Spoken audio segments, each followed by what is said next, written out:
Hello, hello, hello. Welcome to Royal Sussex Live. Welcome, one and all. Um, or as some of you all refer to it, it's about damn time. Yes, welcome to It's About Damn Time. Sonia Johnson, thank you so much for being here first. Uh, where is everybody? It's a great question. Uh, Let me see. Kathy G, thank you for 27 months membership. The strongest action for a woman is to love herself, be herself, and shine amongst those who never believed she could. Come on, you better come through with that knowledge today. I love that. Thank you.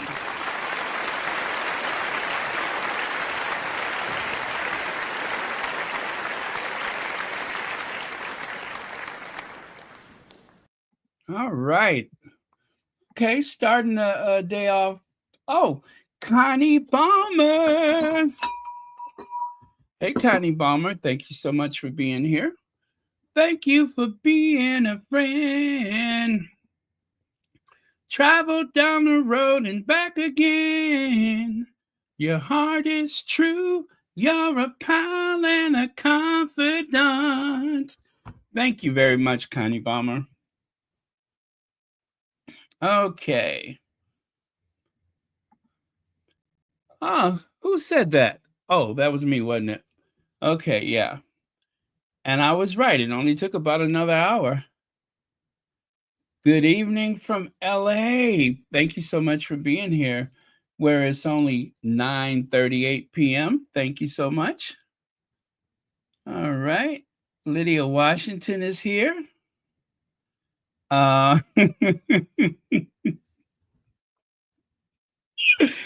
uh I wonder, should I send Lydia another picture today?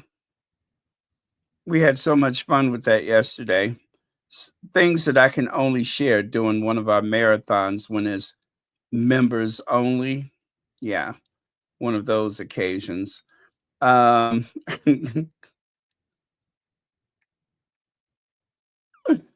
oh man. Well, yeah, those are for after hours. Yeah, strictly for after hours. You know, um, Royal Sussex. Yeah, that's it.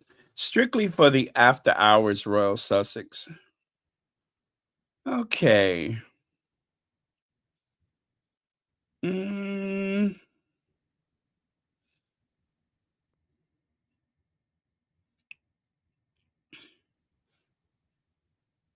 mm-hmm.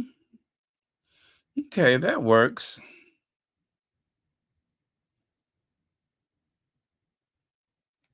Okay, here goes. Lights, camera, Megan. Yeah. I always wanted to do one of those things where they slam the card, like the little, okay, cut. Right, one of those things. Lights, camera, Megan. Okay. Why do they do that? I think it's so they know where in the film when like they're editing that it marks the spot where they need to cut or start off or whatever. Hey, Legs, cookies and cream, Caroline. All right. So we're still waiting. What is it? About 10 days for the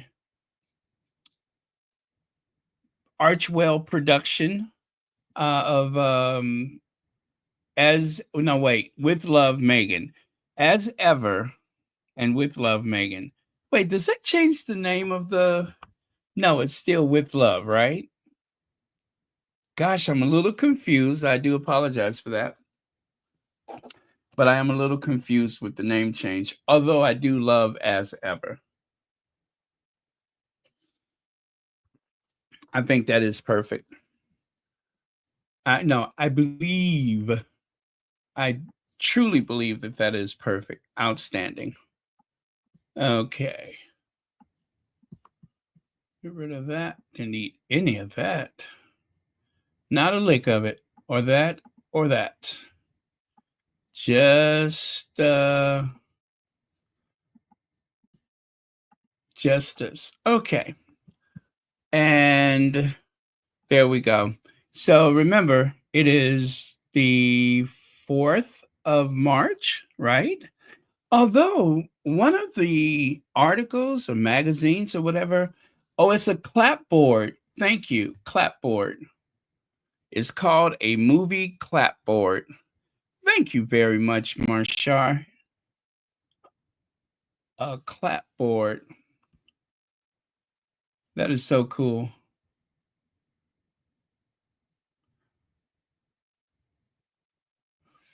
Oh, you want some more singing, huh?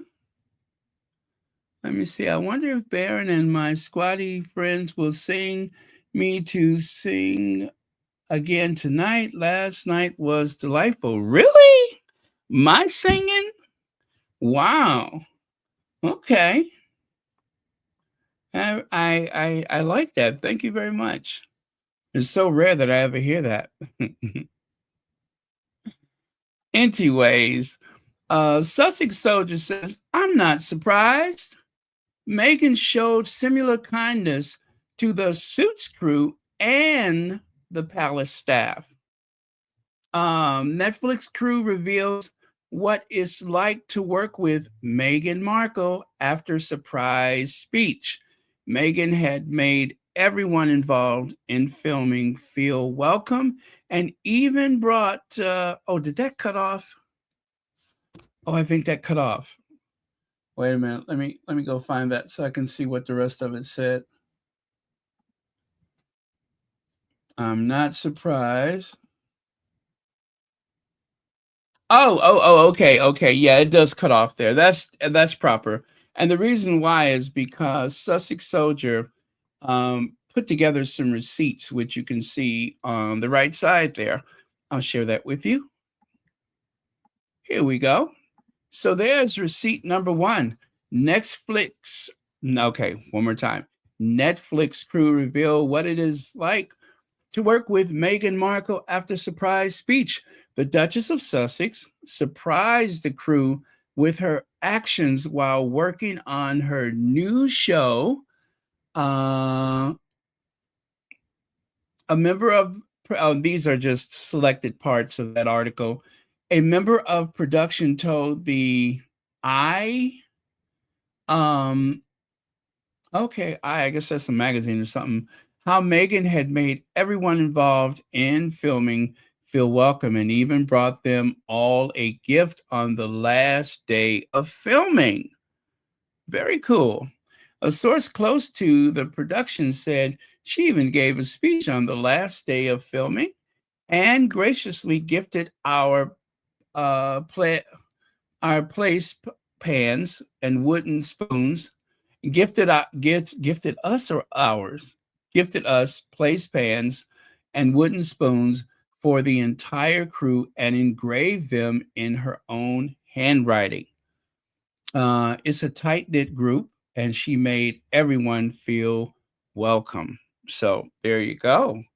There you go. And thank you, Sussex Soldier, for sharing that with us.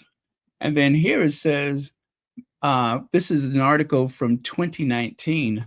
Meghan Markle organized an ice cream party for the Kensington Palace staff. After reports that Meghan Markle is difficult to work with and not liked by palace staff, a friend of the former actress shared stories of how she goes out of her way to be kind to employees. The Duchess of Sussex reportedly hosted an ice cream and sorbet party for Kensington Palace staff. Now, as Sussex Soldier says, I'm not surprised. You guys, in my past work life, I it was mandatory that I had to take courses in team building, team training, those sort of things. Some people are just naturally gifted with the ability to bring a team together, and then some people have to really work hard at it. I get the feeling that for Meghan, it is a gift. This is not uncommon in the workplace, especially for, let's say, a young startup company or something to that effect. So Meghan brought some of those American workplace courtesies to the very stodgy Kensington Palace crew. And some people were very appreciative and receptive of it. And then others, as I said so many times before, William, and make no mistake, this is just a fact. Nobody ever really worked for Harry and Meghan. Harry and Meghan did not bring staff to Kensington Palace. They were given staff, and that staff inevitably reported to William. And knowing William's temperament and knowing how ignorant he is, and he is an ignorant individual, um, William cannot be trusted with power and authority. He is easily manipulated by the people that surround him. And those sycophants who want so desperately to impress him are willing to go out of their way, not only to grow beards, um, but to facilitate his every little whim. And so the reason why there was so much stress, so much pressure, and so much crying, I'm not even going to allege this, I'm going to state it as fact, is because those workers, those employees, those courtiers were stuck between a rock and a hard place. And the thing is, we know how vindictive and malicious William and Kate can both be. They will go out of their way to ruin your career if somehow you fall short of their notions of what you should do. So let me give you an example. Someone who did not work for William, has never worked for William, but yet was, I will say, his career was threatened by William, and that is Tom Bradby. I'm not going to allege, I'm going to state this as fact, but I'm going to throw my opinion with that fact. It is a fact that William somehow publicly released information stating that he is no longer friends or no longer going to work with or whatever Tom Bradby of ITV. So the future king, someone who will have the highest position in the land, the future king publicly allowed a declaration of disenchantment with Tom Bradby to be circulated and has not apologized or refuted it in any way. That was enough to threaten Tom Bradby's career. That could have been detrimental to his career. And only a careless, ignorant, selfish individual like William would feel that it's okay to do that. Now, we seem to be stuck with a presence in the White House, in the executive mansion of the United States government. We have some heretic in the White House right now that routinely does the same thing.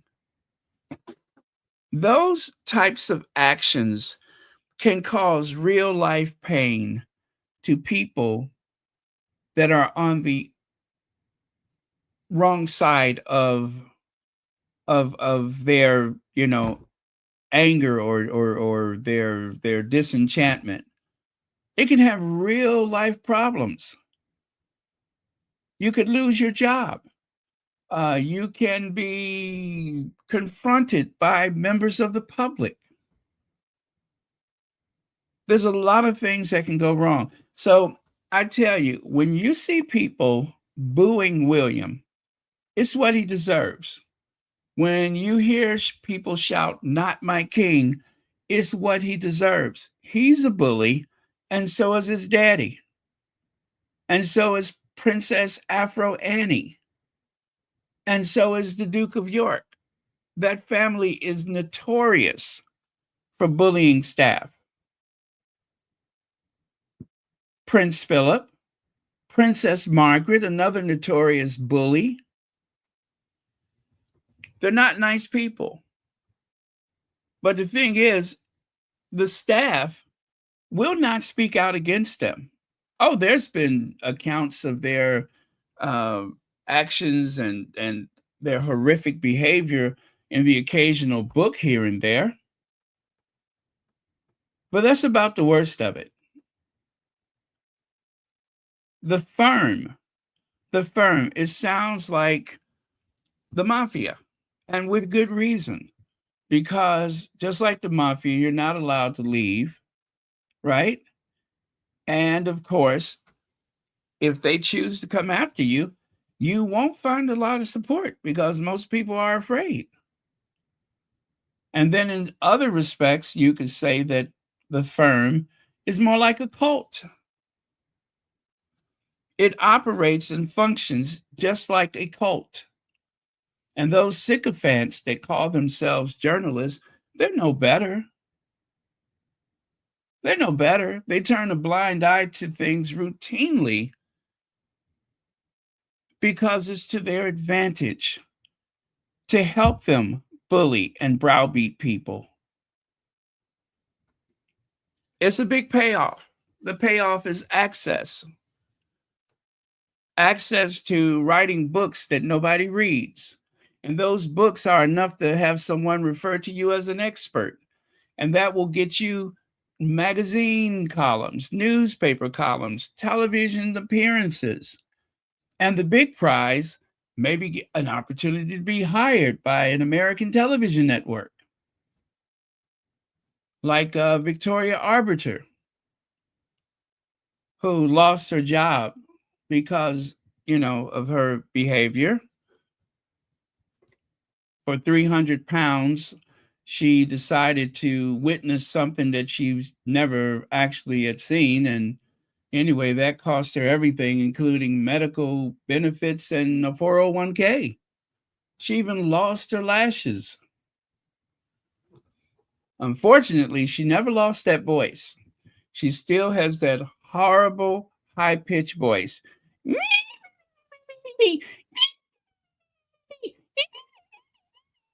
She still has that voice.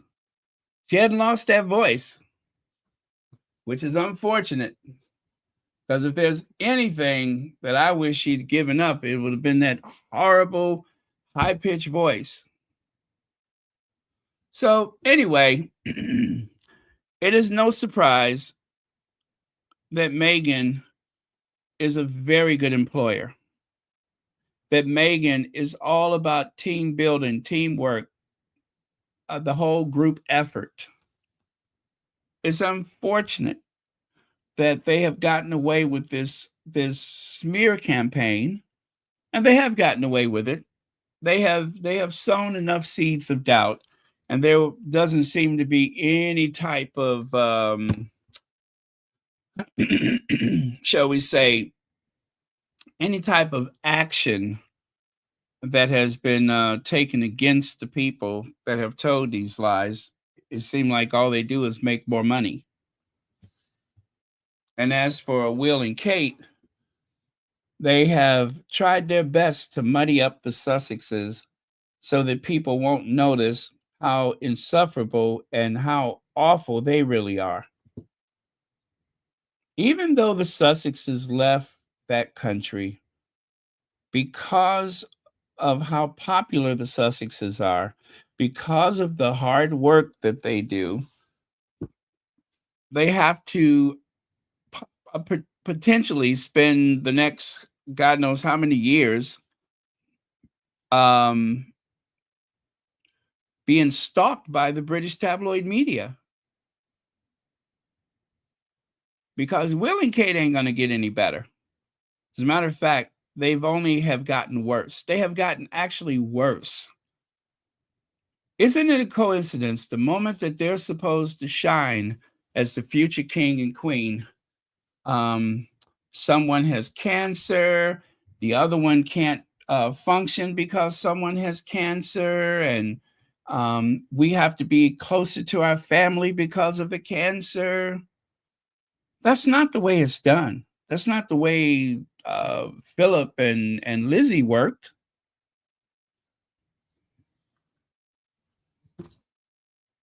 And they have the nerves to refer to other people as snowflakes when it's those two that cannot keep a stiff upper lip. They go to their lawyers. Anytime you say something that they don't agree with, they run to their lawyers. And not only do they complain, they also explain and complain and explain. They go against everything that Queen Elizabeth and Prince Philip has stood for. All they want is for people to feel sorry for them. And isn't it ironic, though? Because isn't that exactly what they were saying? Harry and Meghan, they just want the attention. When it's Will and Kate that are starved for attention. They're the ones starved for attention. And they're constantly complaining about their mental health and their physical health and how much they need to be with their children. They don't just get on with it.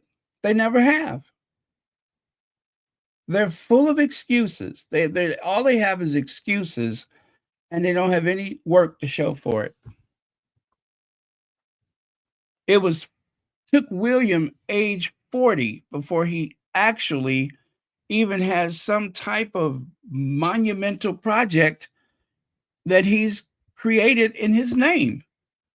And what Will and Kate both have in common is that everything that they have done is taken from someone else. They don't have anything original. They just take the best bits of everything they can find. That's how they got in trouble with the Commonwealth. Instead of doing something modern and relevant, they decided to go back to the colonial times.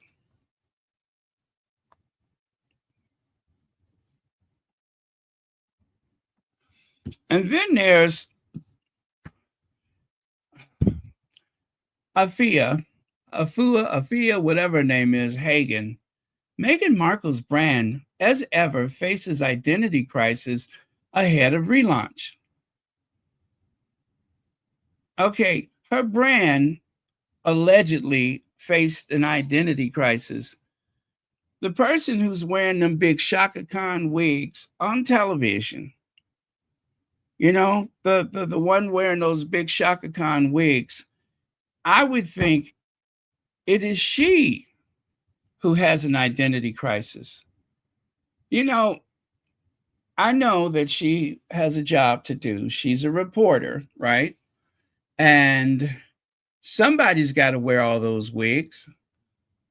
Okay, I get that too. But this is the one. Do you remember that time when she said that Meghan and Trump were both polarizing? Well, was it Trump she compared Meghan to? A polarizing figure? And I mean to tell you, the Sussex squad, the Sussex squad got hot about that. I mean, hot. And she actually was communicating with one of the members of the Sussex squad who begged us to lay off of her. And she was afraid that she might harm herself if we didn't, right? And I'm just like, that is the job that she wants. She wants to be on television. She wants the attention. And anybody who wears those ridiculous wigs obviously wants attention. Do you see the size of that hair? It comes all the way out to her shoulders in 2024 or 2025, whichever year last year or this year. She is a conspicuous woman designed to stick out. Do you guys remember that from Sister Act? When Maggie Smith, when she played Mother Superior, she says, absolutely not. She's a conspicuous woman designed to stick out. Well, that's Afua for you. She is a conspicuous woman designed to stick out.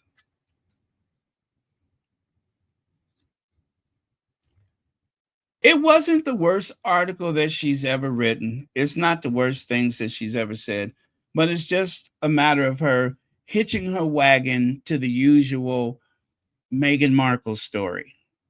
It is a cheap and easy way to write a column, is to just regurgitate everything that's already been said and probably said too often. I mean, I wouldn't expect anything less from a conspicuous woman designed to stick out.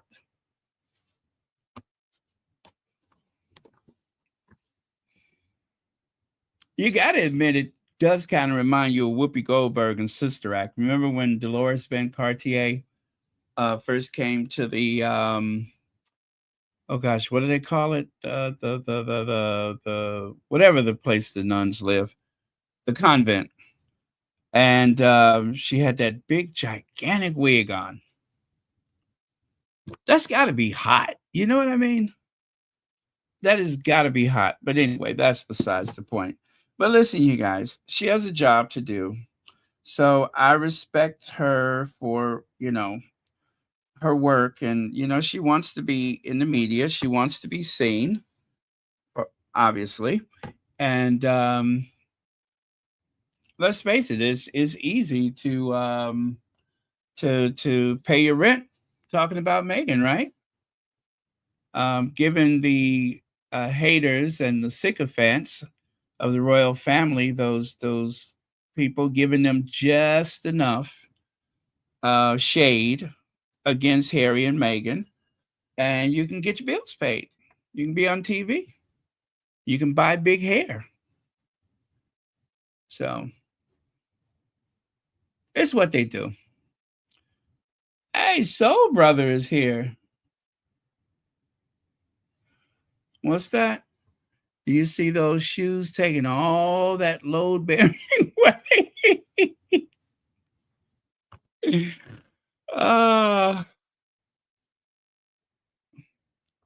Yeah. Anyway, I let's see. You think you know what? You know what? That sounds about right. It really does. It really does. It pains me. It pains me to watch her with all that double talk, trying to make herself uh somewhat in the middle of things and trying to but not just her. I'm not picking on her. They all do that. They all do that, where they have to be very clever to explain what's happening with Harry and Meghan, what's going on in their home, what's happening to their business, what's happening to Meghan's show.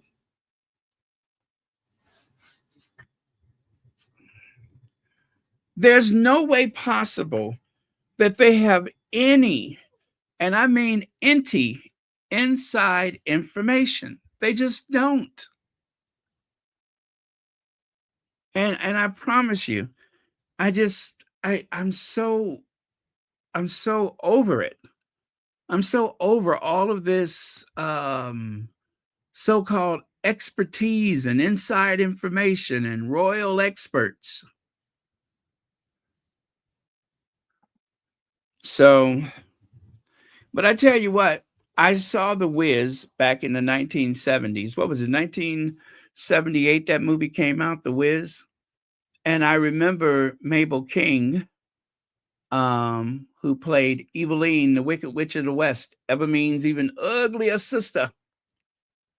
And she is definitely channeling Eveline. But I'm sure she's a nice person. I'm sure she's a nice person, and she's got a job to do. You know what I mean? She's on television, and isn't that the dream? Television, the dying medium that it is. She's made it to TV just in time to watch it, disintegrate around us. And so you gotta give her credit for that. You got to give her credit for having made it on television. It's not easy being a person of African descent and being someone so conspicuous, designed to stick out. She's a conspicuous woman, designed to stick out. It's not easy for someone so conspicuous, designed to stick out, to make it on TV. And she has. So she's made it into spaces where obviously there was enough room for her and her hair. Okay? She's found enough hairspray to make it all work. God love her for that. So I'm not gonna drag her.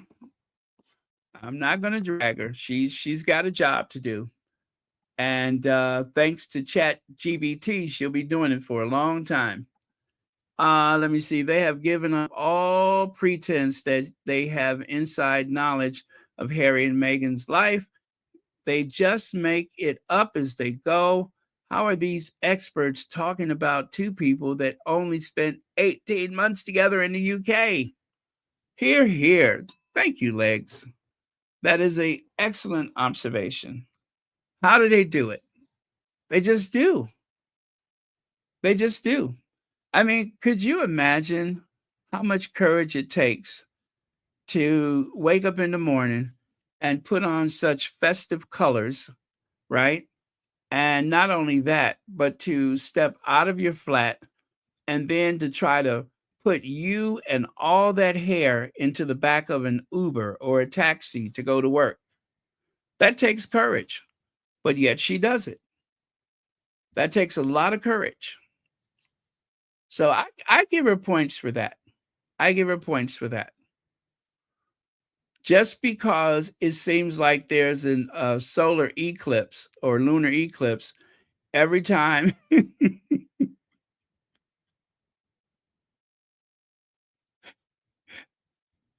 Just because it seems like there's an eclipse every time she and her hair leaves the house. Um, the fact that she has the courage to do that, I give her points for it. God love her. She's representing, right? She's representing.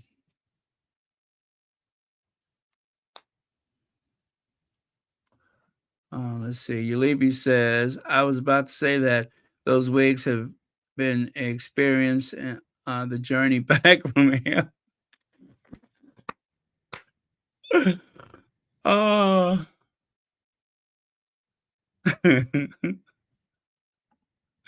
Lex says, like that boy in Hairspray behind Tracy Turnblack.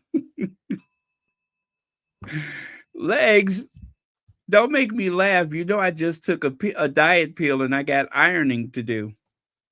I just took a diet pill and I got ironing to do.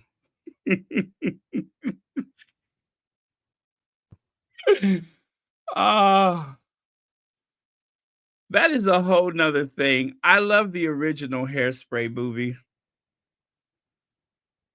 That was the ongoing, the running joke is, I just took a diet pill and I got ironing to do. Uh,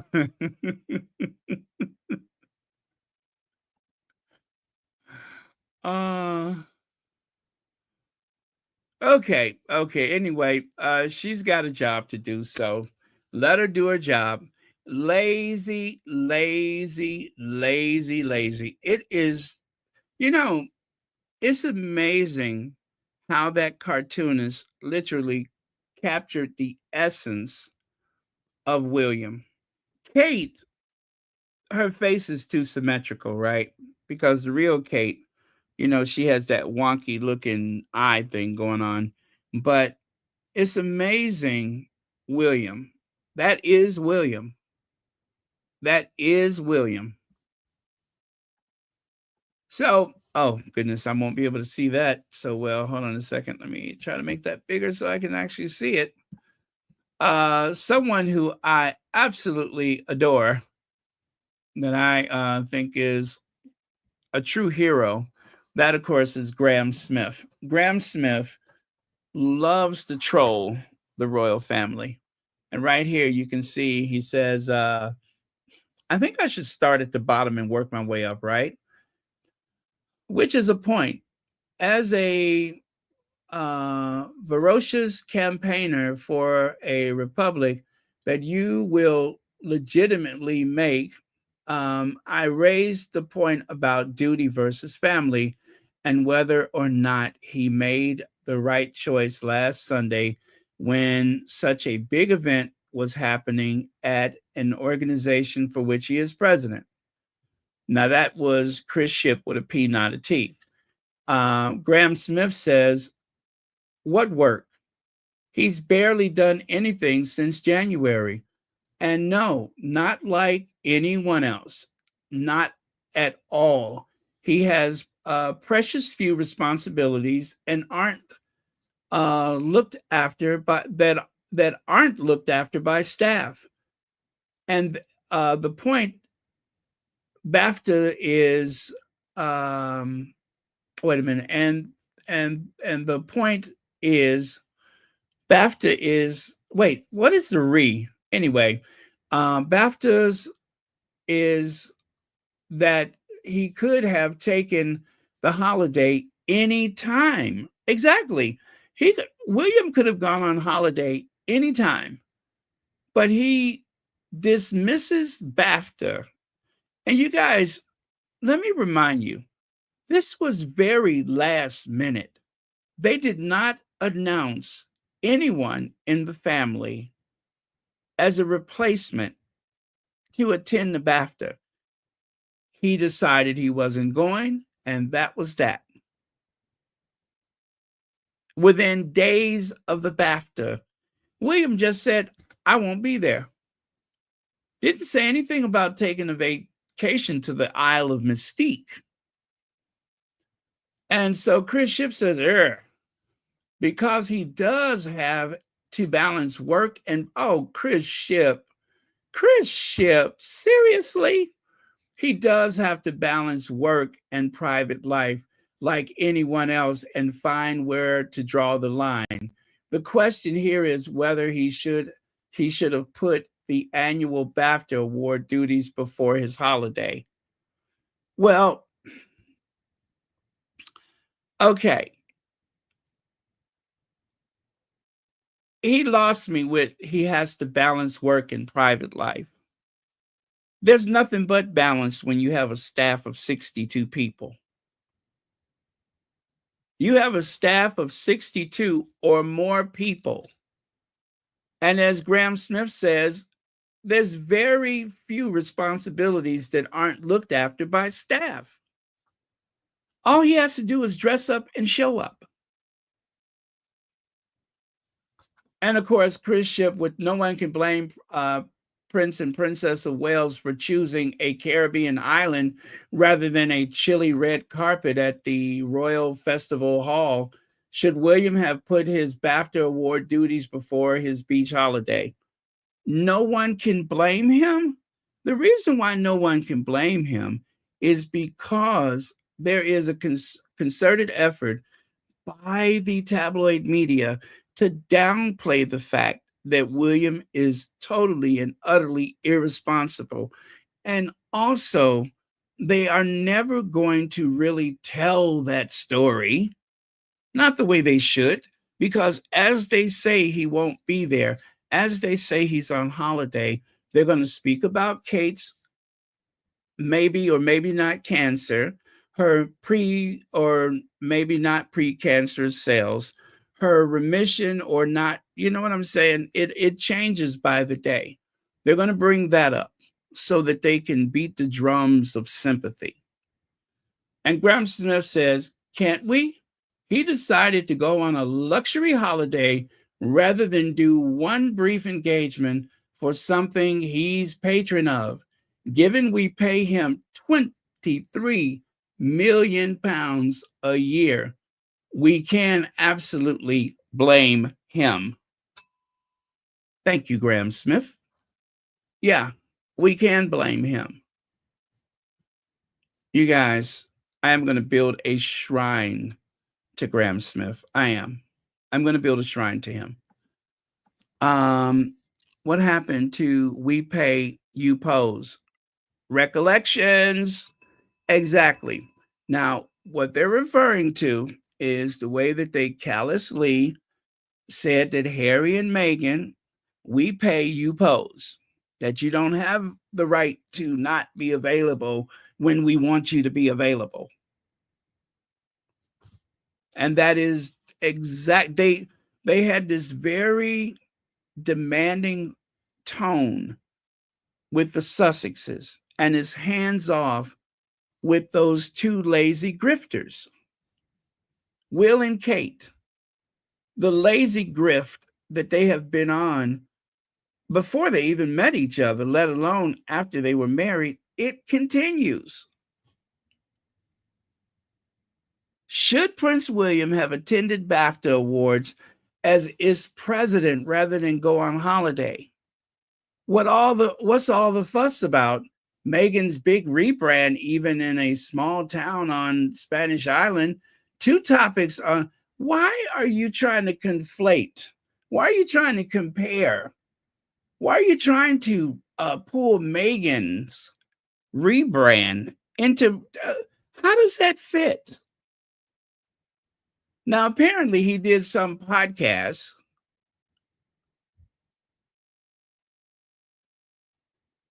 And the only way that people are going to pay attention to it is because of Meghan.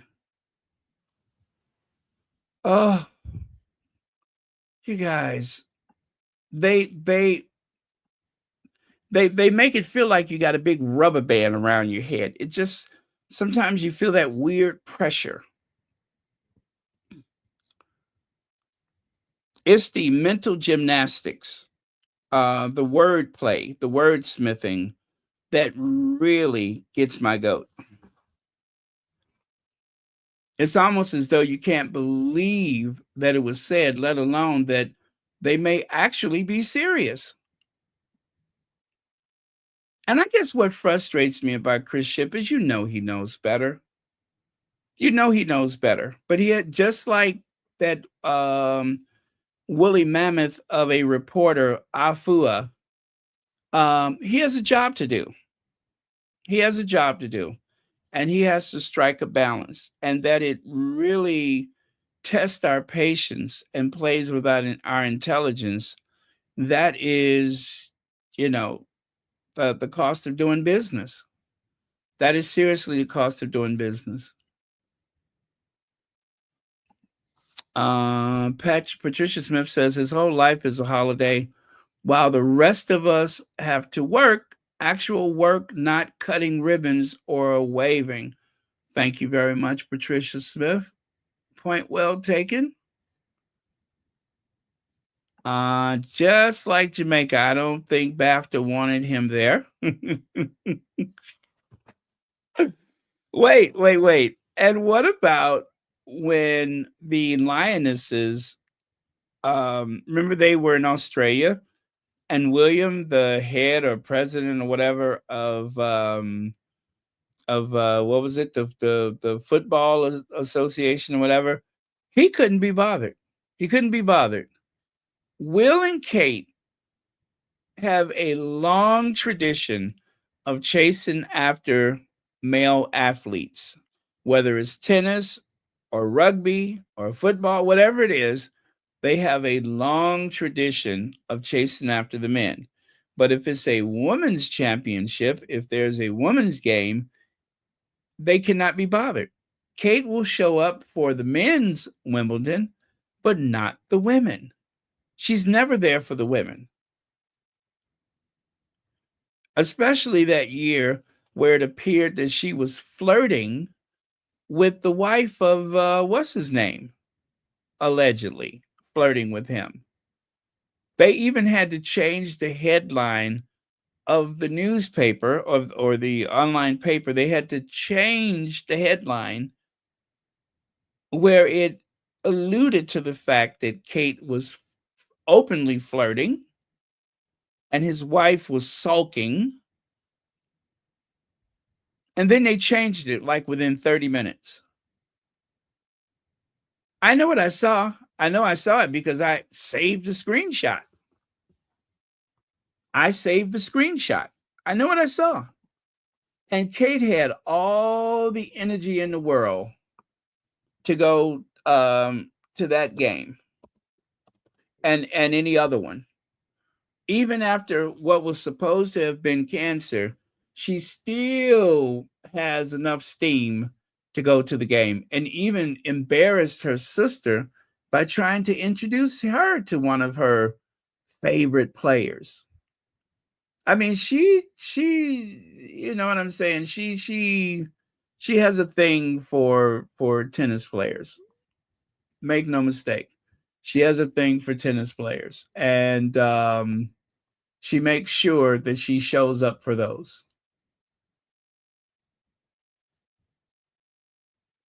But other than that, both of them are just two of the laziest people that have ever drawn a breath. Lazy. And they get away with so much. And you know, sometimes people say, well, you know, Harry and Meghan are over here now. Who cares?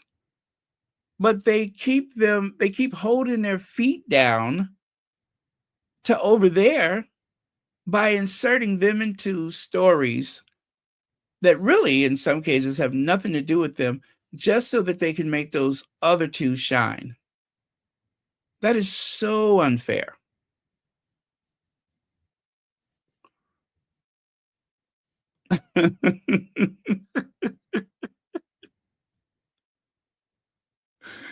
uh, Thank you, Church Nelly. King and Queen of the freebie holidays, Caden Wills enjoys break at £20,000 a week resort thanks to the royal family network of friends. Now that was back in 2016. Look at the date, 2016. They only mentioned this because there was no Meghan Markle in the family, right? And the real reason why they would write something like this is they were trying to shame William and Kate into taking their future roles more serious. That's why they did that. That is why Hoghead Pierce Morgan wrote that article about Harry would be a better king than William. That was back when Pierce, you know, wasn't didn't have this big vendetta. He said what everybody else was thinking, that Harry should be king, not William. But once William started that invisible contract, then all of a sudden articles like this virtually disappeared until, you know, Hello Magazine, the Prince and Princess of Wales, £33,000 a week Mystique Villa has a massive 60-foot pool. Prince George, Princess Charlotte, and Prince Louis have joined their parents in the Caribbean. And not just that, I think Kate's mother, the air hostess, is there. And her father, Silent Mike, he's there. Air hostess Carol and Silent Mike are both there as well. And probably No Booty Pippa and her old man, they probably there too. Pippa probably on the beach flexing with the rest of the bodybuilders.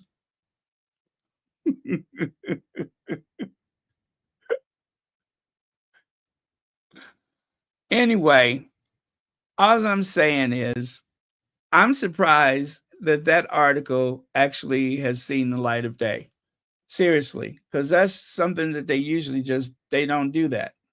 Not with those two kid gloves. They have to. They have a, you know, they have to play the game with them. A 33,000 pound a week, 33,000 pound a week villa that they're renting. And just imagine the cost of security. When people dispute this idea that it actually costs some £500 million a year, you have a whole family of people, with the exception of the Sussexes, you have a whole family of people that are under constant protection from the various police forces throughout the land, not to mention the cost of their transportation. And of course, the cost that for their teams to go with them, for their courtiers to go with them.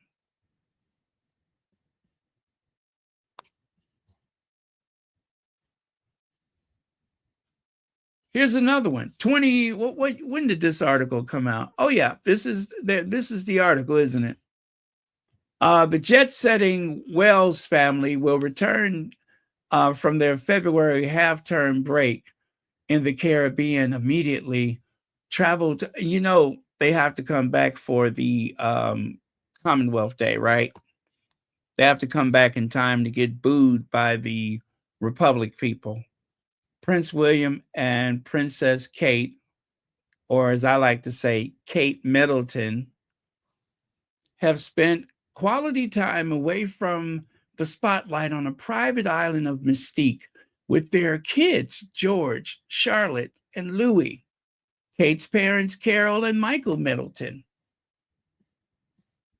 With their children returning to school, they are set to make their next trip to the immensely special country of Wales, despite the fact that it would be a meaningful experience for their eldest son. Ahead of the St. David Day on March 1st, Will and Kate will carry out a joint visit to Pontypridd, whatever that is, Pontypridd, on Wednesday, the 26th of February. Okay, let me skip ahead of this because I'm looking for stuff about the island. Well, that is, they don't really say much about it, do they? They don't really say much about the island. Let me try to find oh, here it is right here. Let me try this one out. Jet setting to the Caribbean, trading the BAFTA red carpet, which it was hoped they would attend for the white sand beaches of Mystique. Not the first time the Wells family has been to Mystique. The island boasts just one commercial hotel. And it mentions here in 2019, they spent their summer on the island to mark Prince George's birthday. Okay. The Antilles is the epitome of luxury and seclusion. 60-foot infinity pool. Okay. From his sun-drenched terrace. I hope Kate keep her top on. Please keep your top on, Kate, because the last thing I want to see is those mosquito bites again. Yeah, I hope she keep her top on, especially since they got the little ones there. We don't want any pictures popping up in French magazines. Yeah, all of those committee pictures that they took that time. Anyway, they too old for that.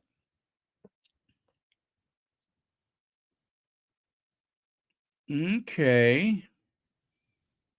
Every detail at the villa and Teeley's exudes indulgence. A dedicated team of staff, including a private chef, butler, and housekeeper, ensures that the Wales family will experience effortless relaxation. The villa's alfresco dining spaces, ooh, they living it up, ain't they? They are living it up. Guys, you ought to see this place. Hmm. And they have a website for the villa too. Okay. Well, they they're living it up. And you know what? I think it will go very well long as Kate keep her top on. And she hasn't flashed the other end in so long. Um I think ever since she stepped out of that state Bentley wearing that red mini dress with the cape on top of it, I think ever since that her days of flashing the public is over. Ain't that what Margaret burned her feet up? Margaret had got drunk and fell out that bed. That's not funny, y'all. But didn't Margaret get drunk and fall half in and half out of that bathtub with her feet boiling? Ain't that where that happened? But you know what? I feel sorry for Margaret. Yeah, she was a bit racist and selfish, and she was very rude and um, a lot of things. But that poor woman had been through it. She was Prince Harry before Prince Harry was Prince Harry. She was the spare that was terribly mistreated, terribly mistreated. Um, the way that institution operates, they are not satisfied until you lose your sanity. Margaret was suffocated and smothered by that system. And just like William, they had to tear her down so that they could present the cautionary tale and elevate her sister, who was, not the most, shall we say, interesting person, right? That's what that institution does.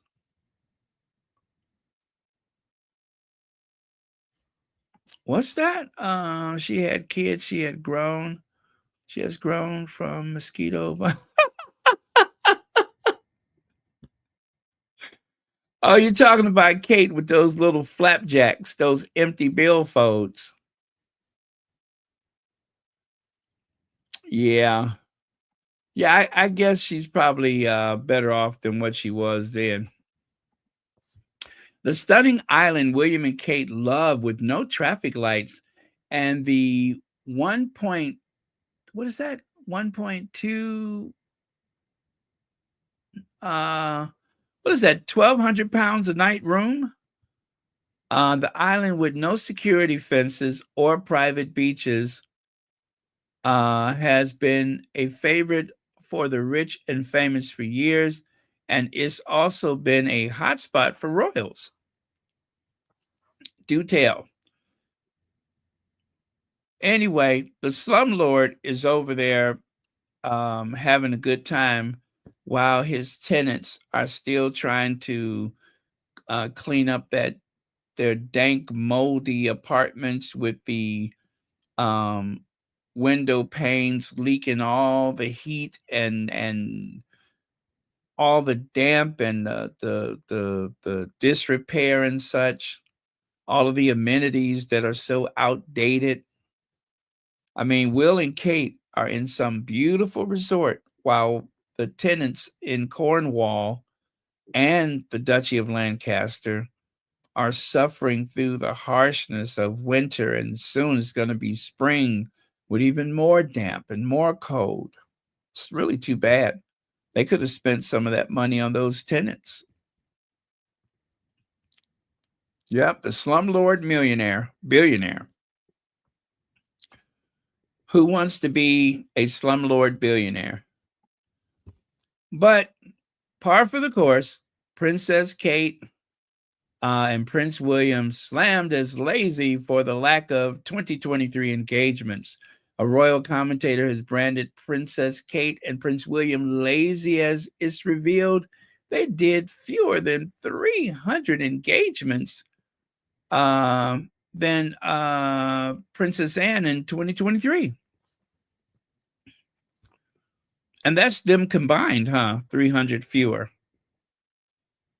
But if you look at 2015, yikes. Kate Middleton called lazy by the Queen, nicknames her Duchess of Doolittle. Is Prince William too lazy to work? Now, that's a Tom Sykes article right there, 2017, pre-Meghan. I can't say I was a regular attender of libraries. Prince William confesses he was lazy at university as he tells Oxford students he can't pronounce, what is that, Magellan? And then over here, CEO Prince William barely does anything at all. He is an incredibly lazy man. Lazy Kate Middleton, Prince William bash for lack of 2023 engagements. He is Diana's son. Well, that ain't helping him work any better. And what else does that say? I can barely see that. Oh, yeah, Prince Harry's achievements were downplayed for years so he wouldn't make his lazy relatives look, well, lazy. He moved to the U.S. and is getting the well-deserved honors he should have been getting years ago. This is why they want him back, to hide him. Wow. Isn't that sad? Isn't that sad? They want him to be less than. Prince William costing taxpayers £127,000 an hour. He has only done less than a month's work spread over 12 months. He's not worth it. A month's work in 12 months. And then petulant, arrogant, lazy. That's Willie. Kate Middleton, lazy ways, rubbing off on Prince William. Now, see, they lying right there because he was already lazy.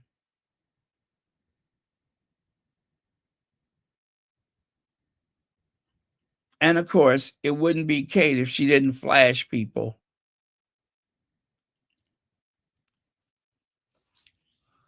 The Queen knew. Queen Elizabeth knew that this day was going to come. Queen Elizabeth decided to turn her attention to Harry when there was a need for things like that trip to Jamaica that Harry made. Remember when they were talking about leaving the Commonwealth? And Harry went down there in that poorly fitted suit. And he and the prime minister, what's her name? She couldn't stop hugging and kissing all over him. And what happened? That was the end of that revolt. The Queen knew that Meghan and Harry would be key players and that they would be the future of that institution.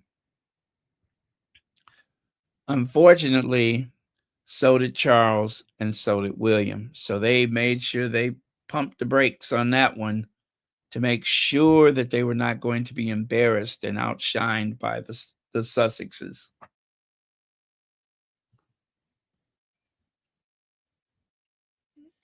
That's right, so brother. A straight up grifter.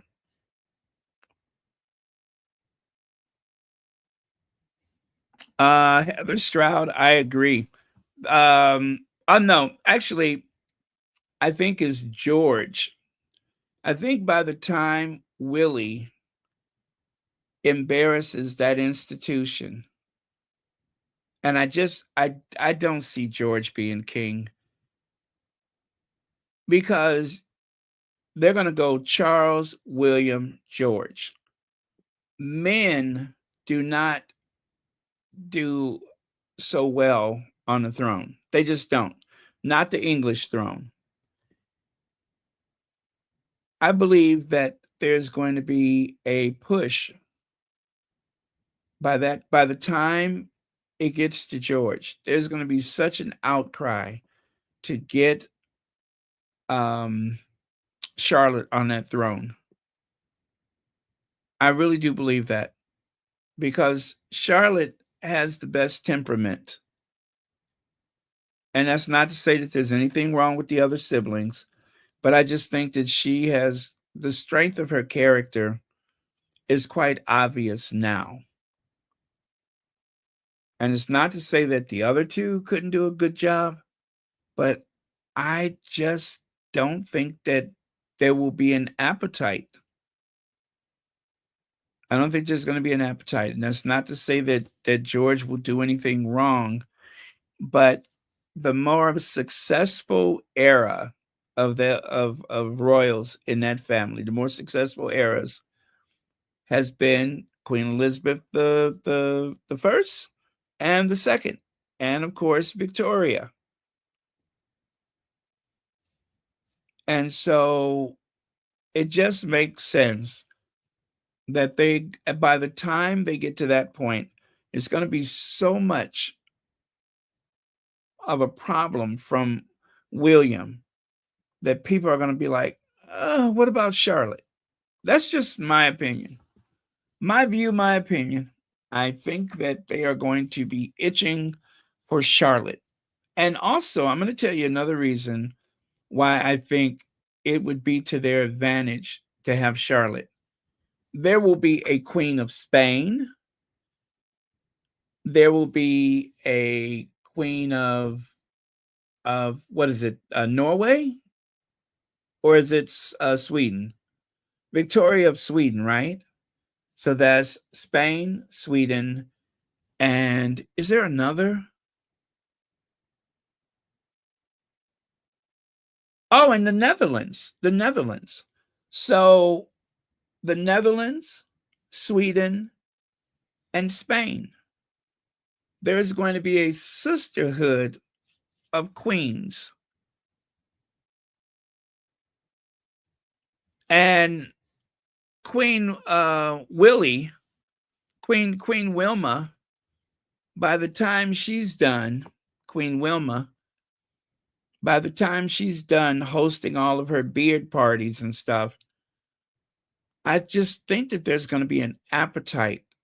There's going to be a desire to put Charlotte on that throne. That may be another 40 years from now. Charlotte may be what? Almost 50 years old.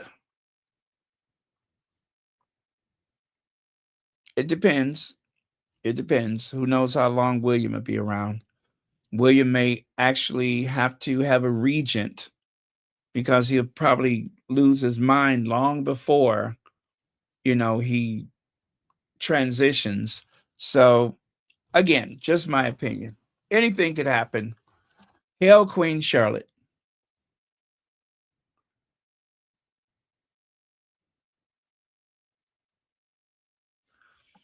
Um, yeah, I mean, I know there's really no,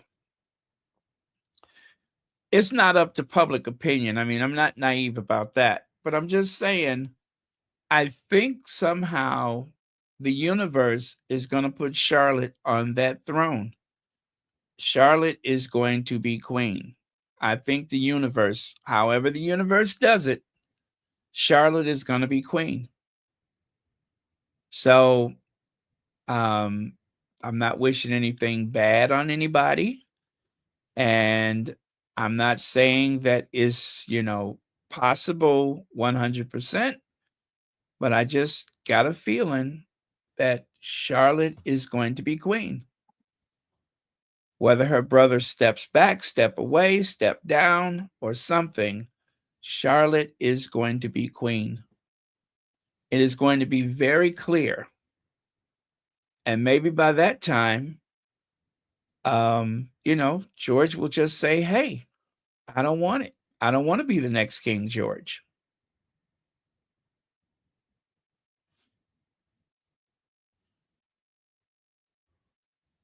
Yep. I don't want to be King George. The seventh, the sixth? Wait, George the sixth. There is a sixth. So he would be George the seventh, right? I don't want to be George the seventh. Wait, George the sixth. George the eighth. He would be George the eighth. I don't wish that for her. Plus, if George is anything like William, he will make sure he pays for it. She might have to. Woo! Okay, legs. Okay.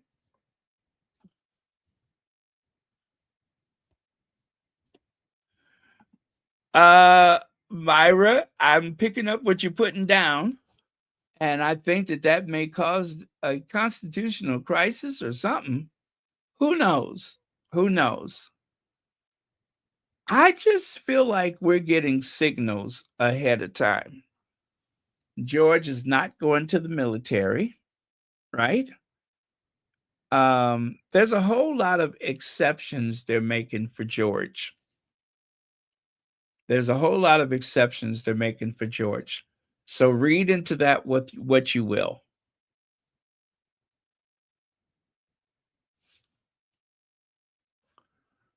Oh, yes, Belgium. I forgot about Belgium.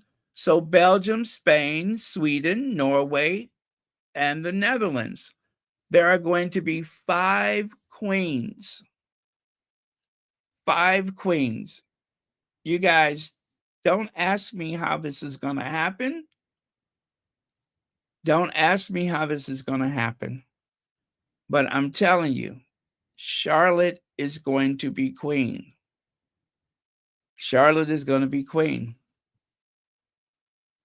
I knew that there was going to be a wave of queens, and that's not even counting William. But I knew that there was going to be a wave of queens. And I just feel like people in the UK, people in the royal household are just going to take a measure of things and say, you know what? It really should be Charlotte. So I'm just giving my opinion, you guys. I know what the pecking order is. I know what the rules are. But what's in it, what's in the cards, what the universe wants is that much more likely. So if the universe, if the heavens above, whatever, say that Charlotte is going to be queen, Charlotte is going to be queen. End of.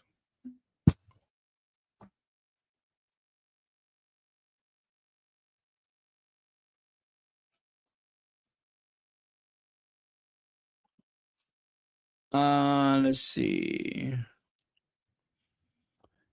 You know, Charlotte seems so disciplined, especially the way she always seems like such a she seems to have so much confidence.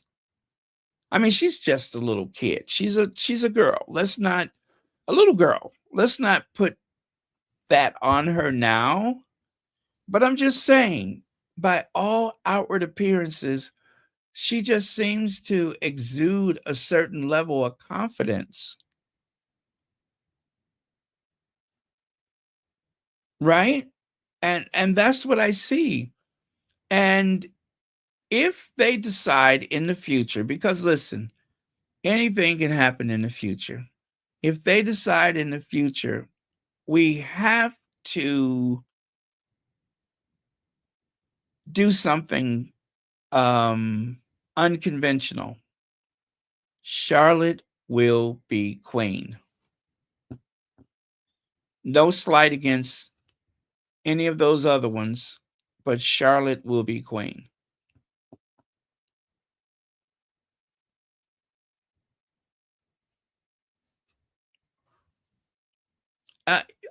You know what?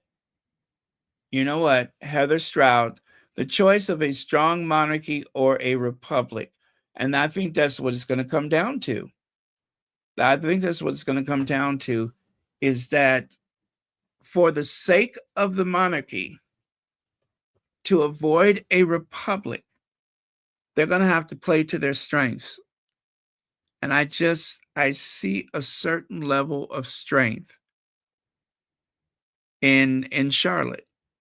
I'm sorry, that's just my opinion. I'm pretty sure that those kids are not sitting up listening to Royal Sussex. God help them if they are. And if that institution is to survive, the Republic movement would have less fuel if there is a queen on the throne in comparison to the third male in, whatever length of time since Queen Elizabeth died. They really are going to want to play to their strengths. So they managed to talk the Queen's uncle, what was his name? The Duke of Windsor. They literally talked him out of that job. They talked him out of that job. And that wasn't supposed to happen either. And all that stuff about him being a Nazi, I don't believe that. I don't believe it. All of them were singing from the same hymn book at that time. I believe that they keep pushing that so that they can make him, as I keep saying, the cautionary tale. But I don't believe he was all that involved with that stuff.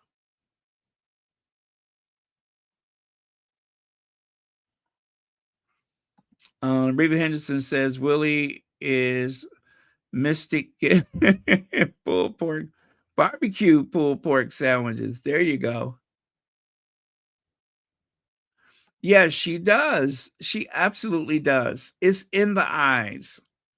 It's in the eyes and it's in the body language, her demeanor. I'm sorry, that's just my opinion. That is just my opinion. If they know what's best for that institution, they better try to figure out how they're going to talk one of those kids out of that job and put that girl on that throne. That's the only thing that's going to save them. Sharon Skinner, oh, you have been gifted a membership. Congratulations. Oh, wait. Oh, gifted. Oh, Sharon, you gifted a membership. Thank you so much. And thank you. That's two of them. Thank you. Thank you for being a member and gifting those memberships. I greatly appreciate that. Absolutely. Thank you so much.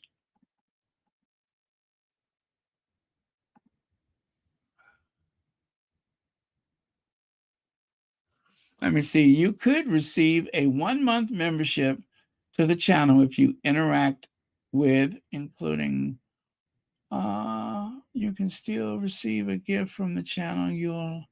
Now, see, I don't know what that is. I'm looking at something on my screen.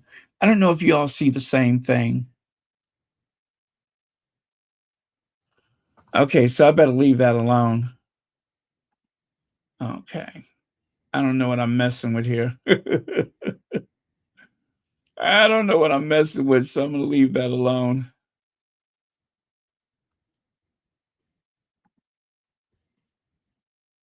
Um, should I do something with that? No. Okay. Gosh, I better leave that alone because I'm not sure what I'm looking at.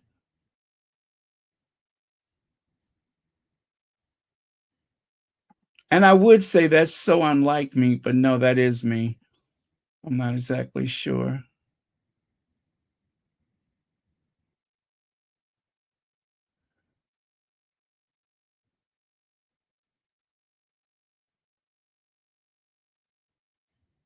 Oh gosh, what now see, um,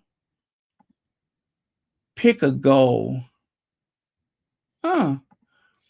This is something new.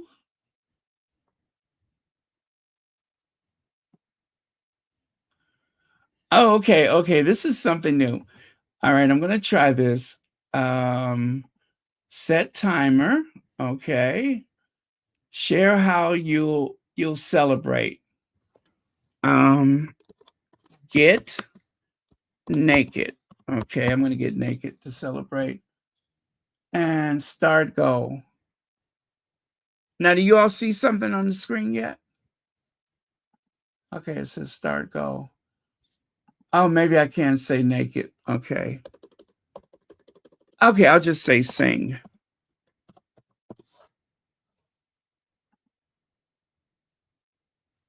Okay, your go live, share with your audience too. Okay, you guys can see that, right? It says go created. Okay, this is something new. Go created. Royal Sussex just started a goal.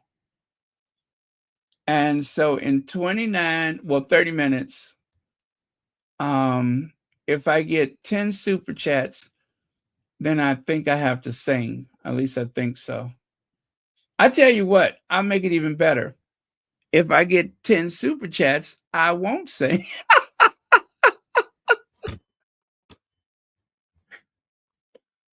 Uh, how's that? If I get 10 super chats, I won't sing. Either way, you take your chances. Well, thank you, Sharon Skinner, because if you hadn't done that, I wouldn't have noticed the other things. So thank you very much. But yeah, they put something new on the um, menu for the content creator. Poor Charlotte, every time she looks at her brother, she can't help but say, I'm the meat in an idiot sandwich. I wasn't sure where that was going. Thank you so much, Shelley L. And thank you for being a member of Royal Sussex.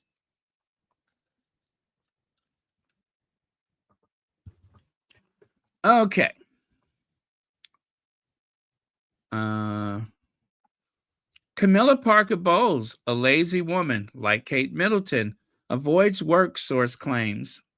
Well, that is true. I've actually been impressed with how much Camilla has worked because that wasn't typical of her. But I think she works a lot more now. As a matter of fact, quiet as it's kept, I think she works far more than that other one, Kate. She's always worked more than Kate.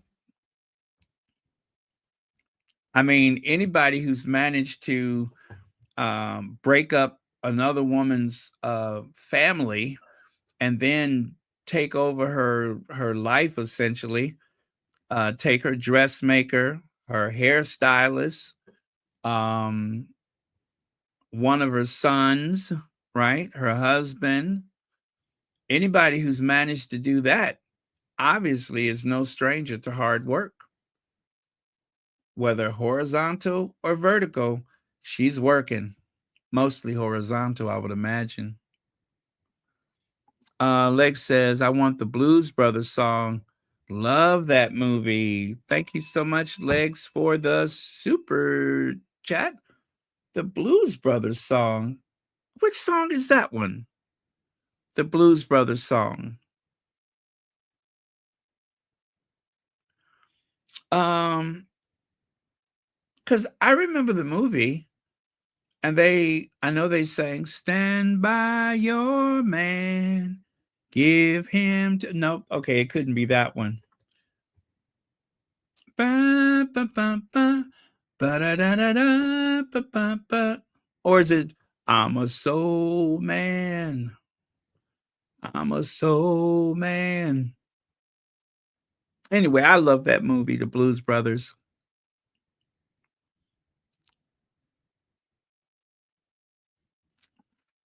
Camilla the Rat. You must have been watching what's his name? What's his Morali? Morad. He always calls her Camilla the Rat. Avid reader says, "Sing out, Baron." I don't know why I put "sing." I have to be. I have to be in the spirit. I have to. It has to come spontaneously. But thank you for the soup chat. Will and Kate are looking forward to starting fresh in 2022. Will and Kate are so lazy. Do you guys remember when I actually reworked the what was it, the 12 days of Christmas? On the first day of Christmas, my true love sent to me 1 Kate a Keening, 2 lazy Cambridges, 3 homes that are empty, 4 nannies overworking, 5 press brief.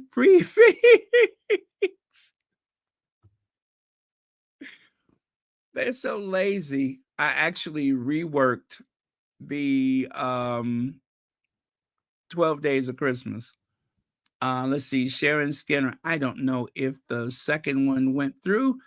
I've got a fraud notification. Oh no. I'm sorry to hear that, but thank you so much for the thoughtful consideration. Member for 1 month. Oh, you've been a member for 1 month. Now see, I'm trying to see your profile picture. It looks so interesting. Go to channel. Okay. Love to watch. I'm being so nosy here. I hope you don't mind. I'm looking at your playlist and everything. Oh, quite an interesting collection. Ah, okay. Okay. Anyway, thank you so much for your consideration. All right. Let me see.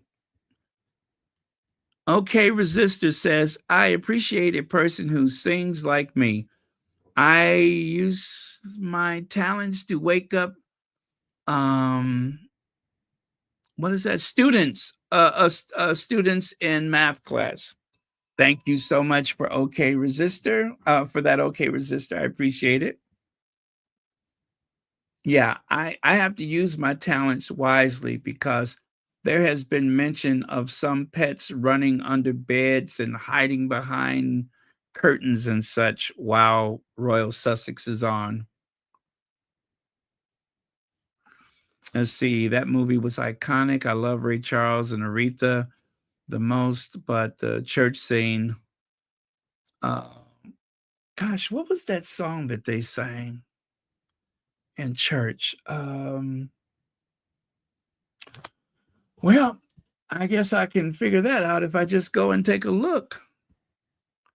I know Shaka Khan had a little cameo there, and James Brown. Let me see, Blues Brothers.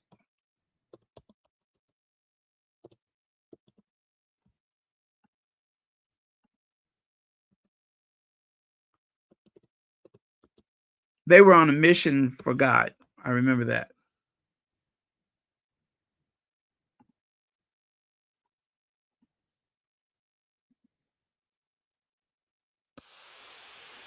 Yes, it was Old Landmark.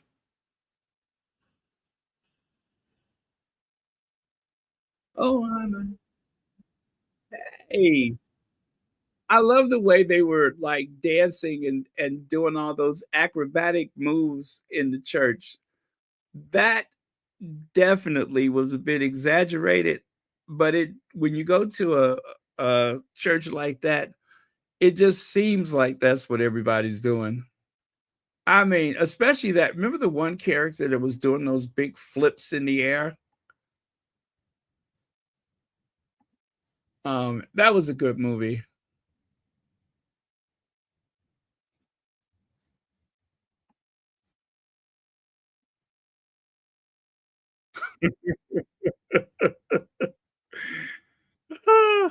Look at Jake and Elwood. Okay. Now, Legs, you're gonna make me watch that movie today. Let me see. Plus size fairy. Good morning to you too. British tabloids are taking William and Kate to task. That was in 2016, you guys. That was pre Meghan. Prince William has gone from goody two shoes to lazy layabout. Prince William parties on the slopes with Aussie motto on boys' Swiss ski holiday, and rest of family attends Commonwealth service at West. Yeah, William refused to go to Commonwealth, the most important date on the Queen's calendar. That was 2017. He did not go to the Commonwealth. He went skiing. Harry was there, but he wasn't. UK families struggle to heat their homes while Wales' £33,000 a week Mystique Villa boasts a 60-foot pool. Meanwhile, Prince George, Charlotte, and Louis enjoy Caribbean winter break. Royalty's sense of entitlement knows no bounds. Now, of course, we're going to have to chime in with morning, Martin. Martin, let's see.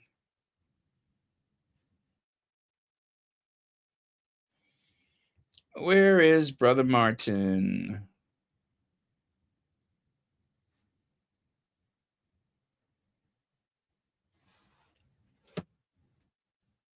Morning, friends. Happy Saturday. And the relationship between digital media and the traditional press and Kate and William and the rest of the non-working royal family is changing quickly in the UK. And hats off to the journalists at Hello Magazine who had the kahunas to print the truth surrounding the real cost of this villa in Mystique that these two lazy scroungers are holidaying in with their children, and also just how luxurious it is in terms of the facilities.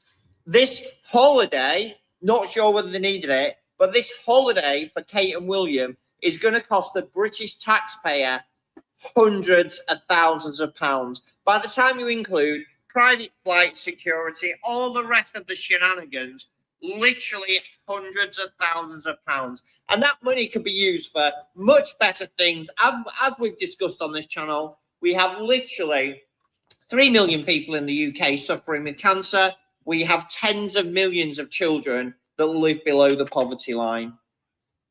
It's time for change in 2025 and 2026. This kind of expense on people who do not work to repay their country is not a good thing for you or me or any other human in a civilized world.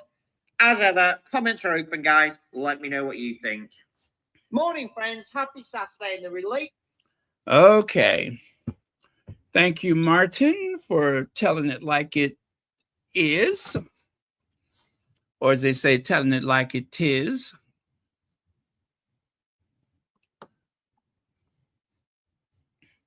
Their privilege knows no bounds.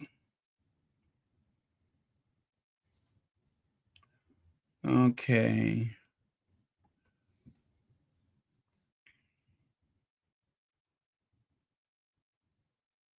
Oh, did I say thank you for that? Thank you for that.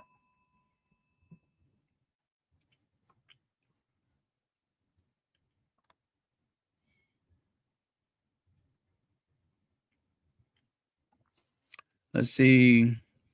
Google can be dangerous. Blues Brothers Soul Man on SNL. Yeah, once you go down that rabbit hole of Google and YouTube and everything, you look up and hours have gone by. Okay. Charles and Camilla will face protest in Durham. Come and get involved. Details at republic.org. Very exciting news that the King and Queen will be visiting Durham in April. We look forward to welcome them. Royal family costs taxpayers a £500 million a year, according to new report.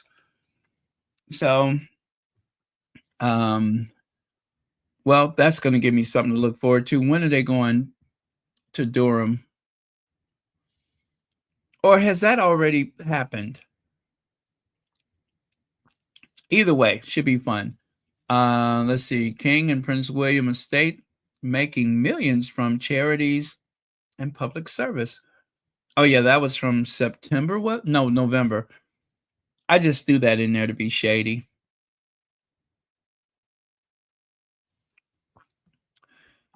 Did he say as ever? I'm not sure. Let me see. To repay their country is not a good thing for you or me or any other human in a civilized world. As ever, comments are open, guys. Let me know what you think. Morning, friends. Happy Saturday. Yes, he did say as ever. Okay. Thanks for noticing that. I totally missed it. There you go. Just a country gentleman out running errands and just so happened to pull that placard out of his pocket just in time for a royal visit. I love it. And of course, here's another typical crowd of protesters. Typical, that is, if you really examine the image, you'll notice that some of them are not so typical. Although I'm not surprised to see her there. I mean, because she kind of shows up all over the place, doesn't she? Yes, Tiffany. I wasn't sure whose side she was on, but now I'm certain. Yeah, well, thank you, Tiffany, for, and that is so cute. She even has her own placard. She brought her own little placard. Not my king. That is so, so thoughtful. Even though Tiffany lives a life of privilege and,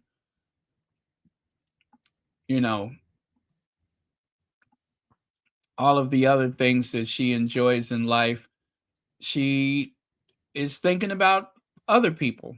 And I love that about her. Very, very sweet. Tiffany is a Republican, a British Republican. Looks like Charles may have noticed something. He's looking at something. Is something about Tiffany that seems to have caught his eye. Maybe he's looking at her champagne glass.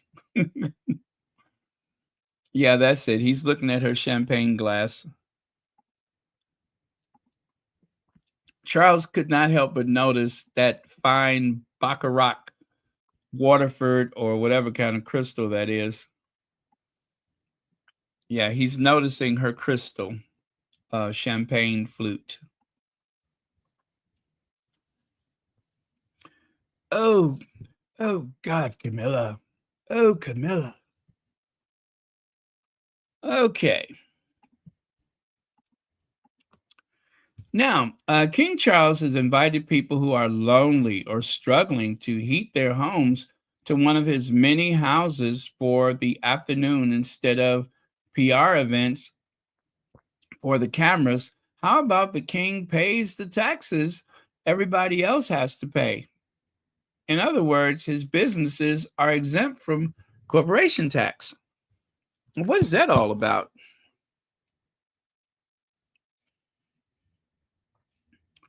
And by the way, the guy with the beard, I wouldn't be surprised if William doesn't try to hire him. You know how William loves beards. William has never seen a beard he didn't like.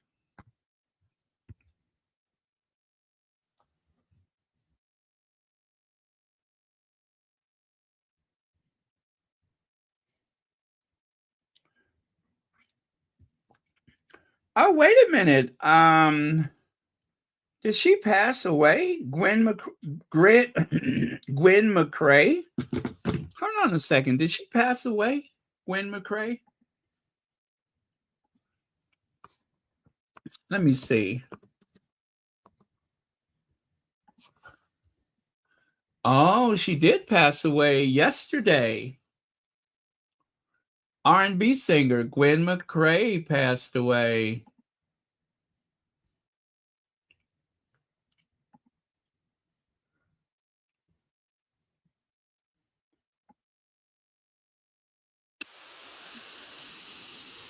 Let me be your rocking chair. Rock me away from here. Let's get it on. Talk to me, baby. Woo! Let me be your rocking chair. Rock away from here. Remember that song? Yeah, she just passed away. Singer Gwen McCrae. She died yesterday. Let me see. How old was she?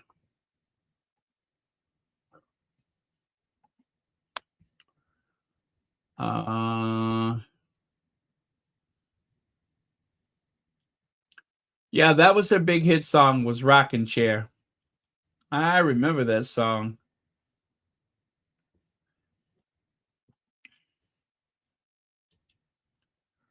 "81 years old, 81 years young." Gwen McCrae. She was born December 21st, 1943. And she died yesterday, age 81.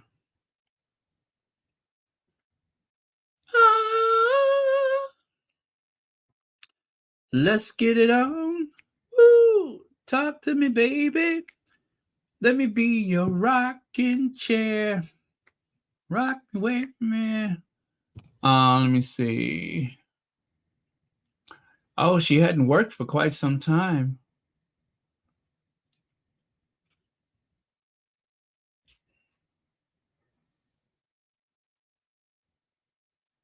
Okay. Well, that's a little piece of my youth. That song, Rockin' Chair. Let me see here.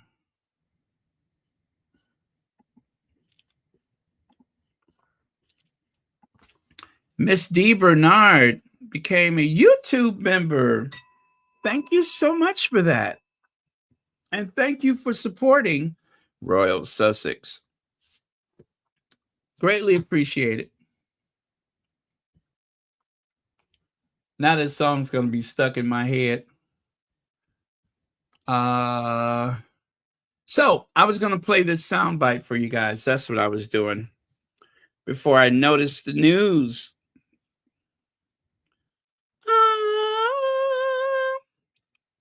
That was that little background. Sexy baby. Woo.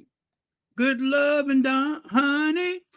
Woo. Let me be your rocking chair.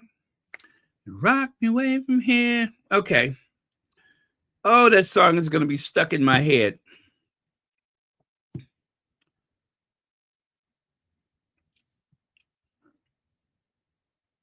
So much for joining us. Fabulous to see you there at Highgrove as well. A lot of us we can only dream of going into Highgrove and having a look around, let alone being invited in for those that are vulnerable. Just tell us exactly about the project and who can benefit from it. Thank you, and you're always welcome to come and join us.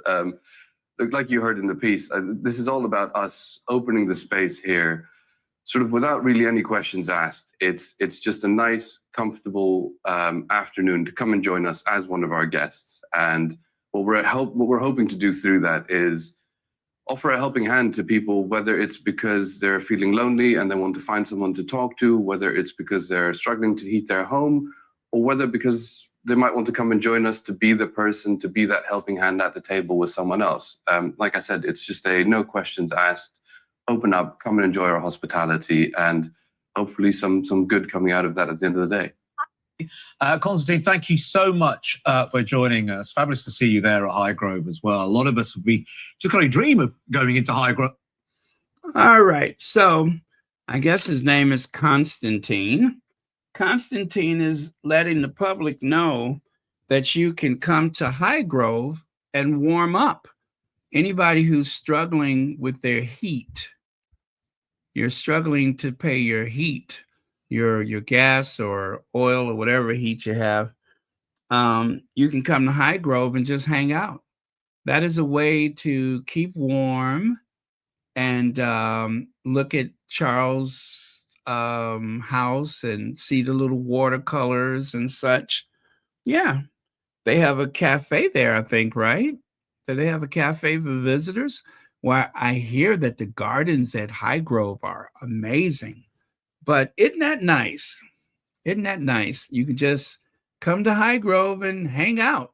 Now, I'm pretty sure Highgrove is in a rural setting where most people will not have access. So there's no chance that, you're going to get a bunch of people sleeping rough, especially those sleeping rough with a black man.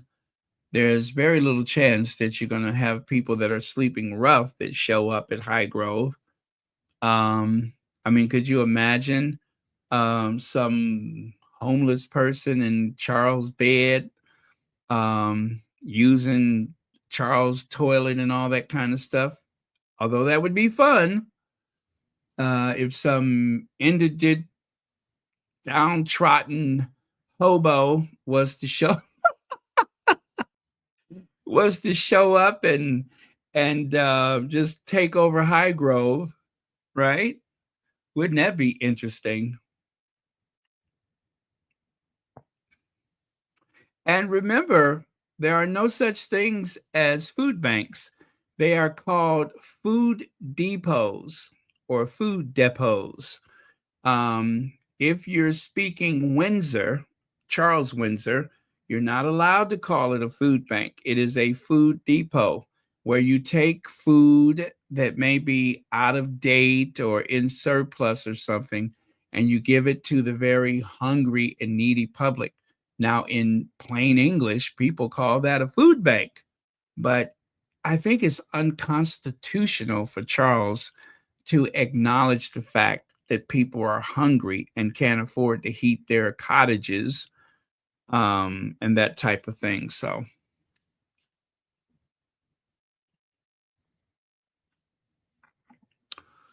okay, Helen G says, don't shoot me down. 10 years ago, I visited Highgrove to tour the gardens. It is magnificent and so beautiful. Then I had tea. Well, Helen G, I boast about my visit to Dumfries' house.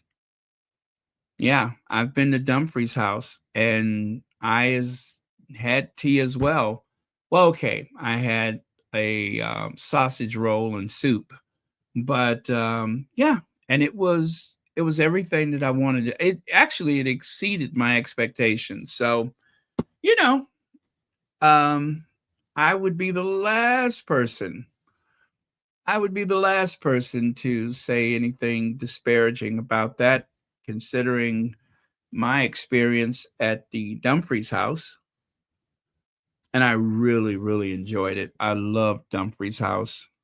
The largest collection of Chippendale furniture anywhere in the world, over 60 pieces of Chippendale under one roof in the house in which the Chippendale company, Thomas Chippendale, he actually took the commission to his workshop and created those pieces of furnishings, which is there today in the same place that they've been for about 300 years now. So, hey, I'm not one to say anything.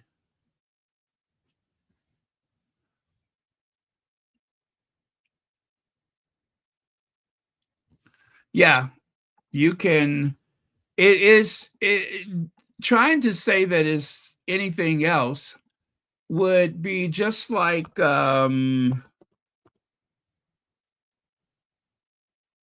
it would be just like putting lipstick on a pig. Yeah. To try to call it anything else would be just like putting lipstick on the pig. Mm-hmm. Yeah. No matter what you do, it's still a pig, and it's still no matter what you do, no matter how you try to couch it, you still have a pig slathered with lipstick. So don't even try it. Yep. Lipstick on a pig. Yeah, maybe the next Loose Women, they'll have a discussion about lipstick on a pig.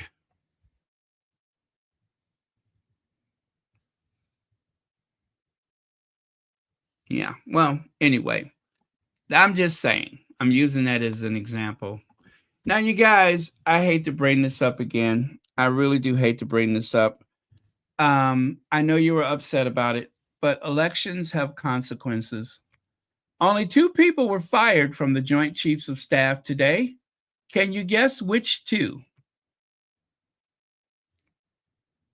And on the day that monster invited the Black Republicans to the White House, the same day he invites the Black Republicans to the White House is the same day that he terminated the highest ranking military service person in all of the United States military. United States Air Force General Charles L. Brown was terminated. So now what was a, chairman, the highest ranking member of the military, a Black man, lost his job. Only 2 people were fired. Now, let me explain the Joint Chiefs of Staff to you guys in case you don't know what that is. All of those people you see in uniform answered to the Black man. The Black man answered to only 2 people: the Secretary of Defense, which was Lloyd Austin until Inauguration Day, also a Black man, replaced by a white man, of course. And then the President of the United States, which was Joe Biden, and now that monster. He lost his job. Terminated. Got rid of him. And look at who they replaced him with. There's General Brown on the left side. And on the right side is someone who says, "Dear God, the new chairman of the Joint Chiefs of Staff, Dan Kane, told Trump, 'I love you, sir. I think you're great, sir. I'll kill for you, sir.' This country is sick at its core." Oh, so sorry to do that to you guys. I know. It's painful. But this is where we are. For no reason whatsoever. Yeah. Well, anyway, I tell you what, guys. I wasn't going to share this, but I think I will now, considering. Let me see.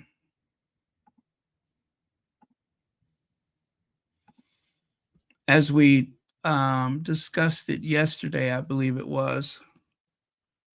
Let me see if I can find it here.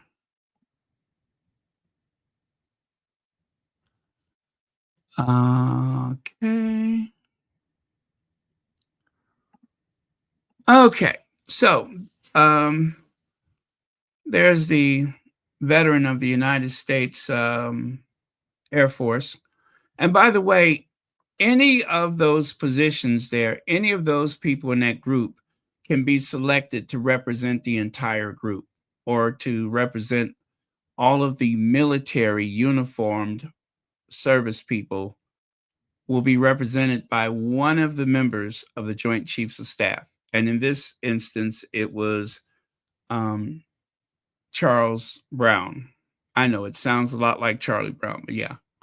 So going back over here, the connection to the Sussexes, of course, was the day that Harry spent with him. Was it last year or 2 years ago when they went to the Warrior Games? So he and Harry, I assumed, got very close that day. But let me play this. I believe that this was in the wake of the George Floyd.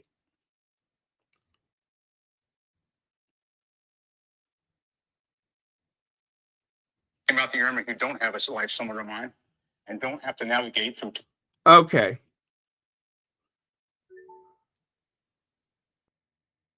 Yeah, it's 2 minutes long. Commander Pacific Air Forces, a senior leader in our Air Force, and an African American. Many of you may be wondering what I'm thinking about the current events surrounding the tragic death of George Floyd. I'm thinking about how full I am with emotion, not just for George Floyd, but the many African Americans that have suffered the same fate as George Floyd. And thinking about a history of racial issues and my own experiences that didn't always sing of liberty and equality. I'm thinking about my Air Force career, where I was often the only African American in my squadron, or as a senior officer, the only African American in the room. I'm thinking about the pressure I felt to perform error-free, especially for supervisors I perceived had expected less from me as an African American. I'm thinking about having to represent by working twice as hard to prove their expectations and perceptions of African Americans were invalid. I'm thinking about the airmen who don't have a life similar to mine and don't have to navigate through two worlds. I'm thinking about how these airmen view racism, whether they don't see it as a problem since it doesn't happen to them, or whether they're empathetic. I'm thinking about our two sons. Now we had to prepare them to live in two worlds. Finally, I'm thinking about my historic nomination to be the first African American to serve as the Air Force Chief of Staff. I'm thinking about the African Americans that went before me to make this opportunity possible. I'm thinking about the immense expectations that come with this historic nomination, particularly through the lens of current events plaguing our nation.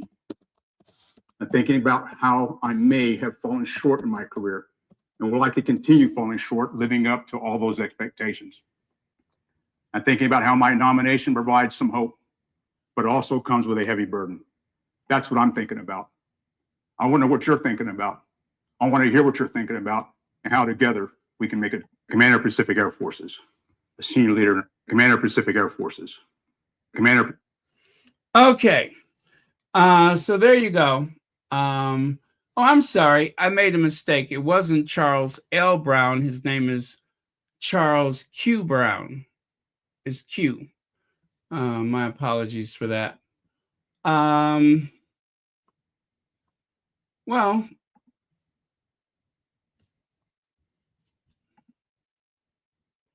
as I said, elections have consequences. And, well, it's very unfortunate that happened. But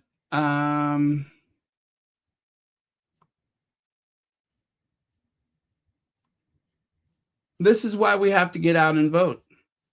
This is exactly why we have to get out and vote.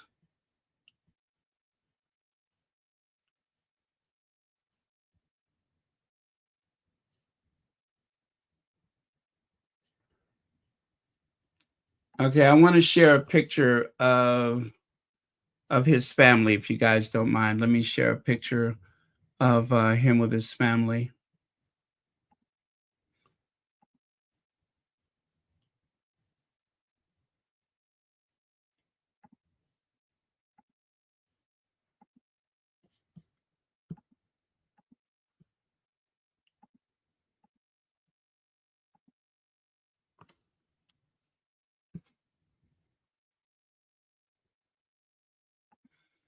There you go. So when he mentioned his two boys, I presume that's his wife and those are his children.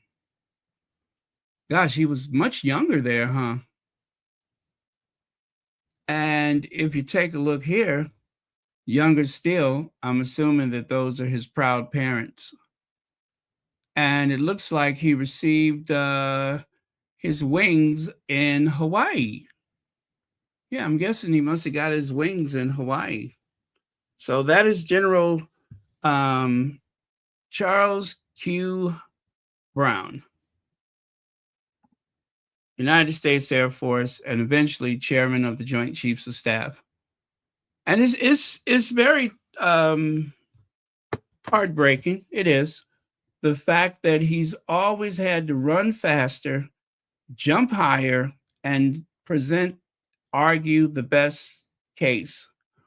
And that is what it's like to be the only Black person in an institution where people ignore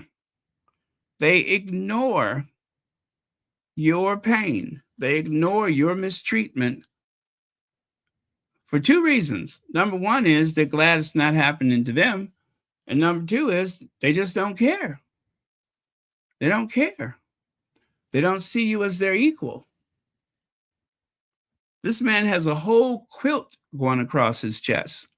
When you have that many honors on your uniform like that many, what do you call it? When you have that, they call it a quilt. Very impressive, stellar career in the military. Elections have consequences. Make sure you guys vote. Sibella, thank you so much for joining us. Now, yesterday, while I was on, I said, oh my God, that's such a beautiful picture.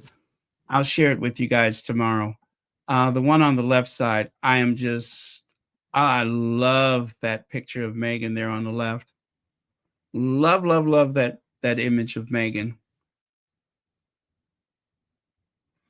See how everything she does, everything she wears, she just looks so regal. She really does. She is every bit the royal princess. She has maintained the dignity of her position in that family and away from that country. She has maintained her dignity.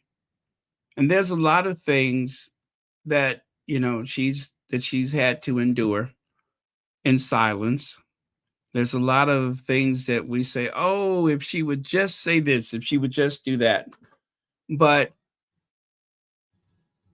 the Duchess of Sussex, Meghan Markle,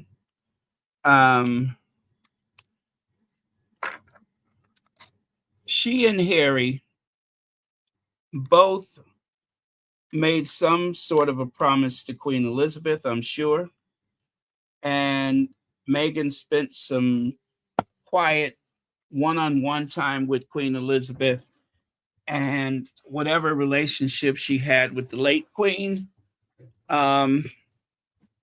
Hopefully one day Meghan will share that with us. But from everything that I've seen here, Meghan is being herself, and that is a lady. And Meghan is being every bit the royal princess that she has become.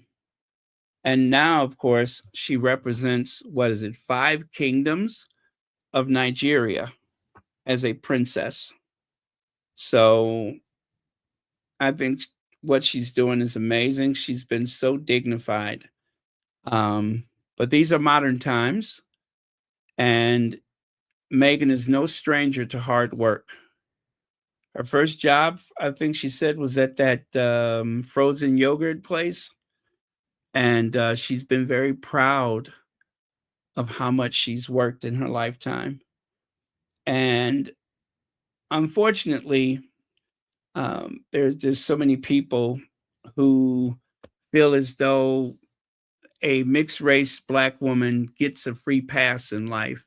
And that's really unfortunate. I think in some respects, life can be pretty tough for you because you're really straddling two communities, and you sometimes people don't even allow you to choose who you are, or decide who you are.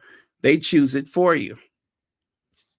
So much is pushed upon the mixed race person, and I've experienced people close to me that are mixed race, and let me tell you, it is no picnic. It is no picnic. So, speaking of which, the mixed race, biracial mixed race Vice President of the United States, Kamala Harris, she received an award, an NAACP award. And there she is with her husband, Doug Inhofe, the woman who should have been president or should be president. Unfortunately,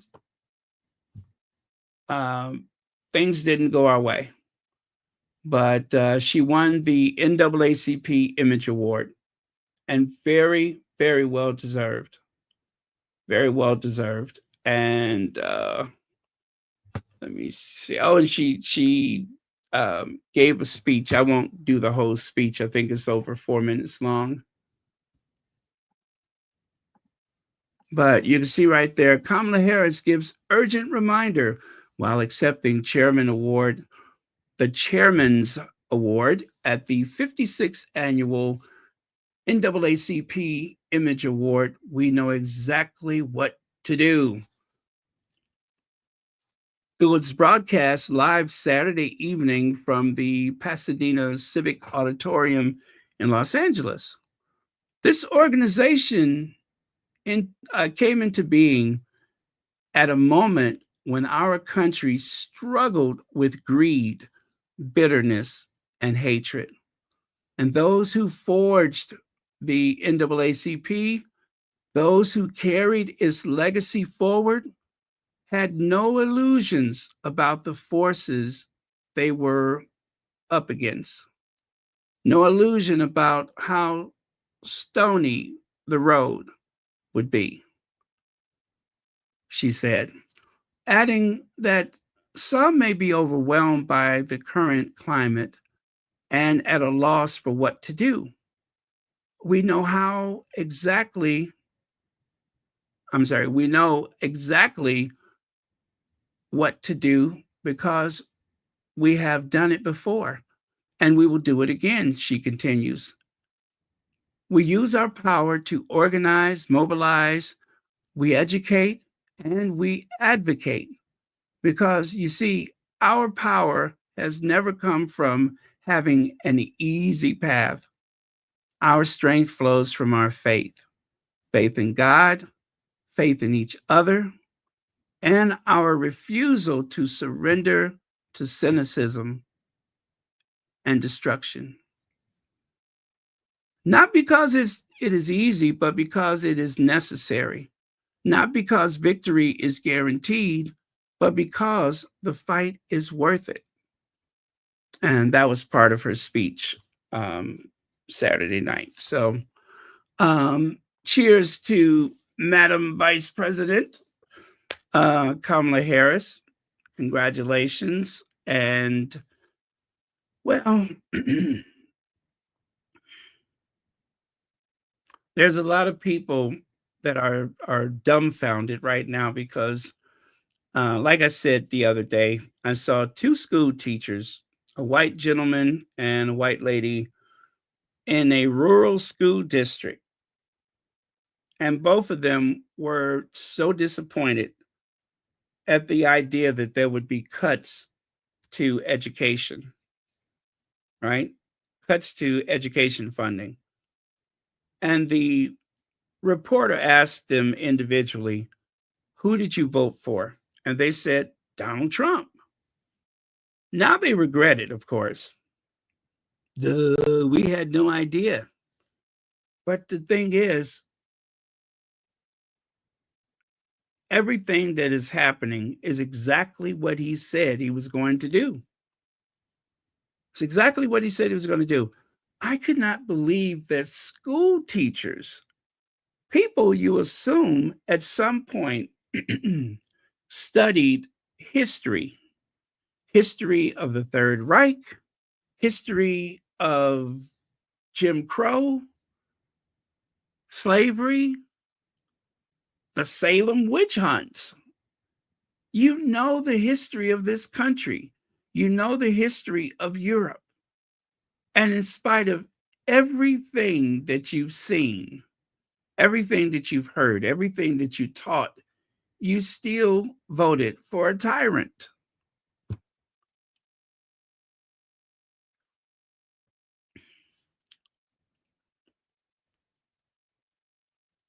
Oh, you saw that too? You saw that too?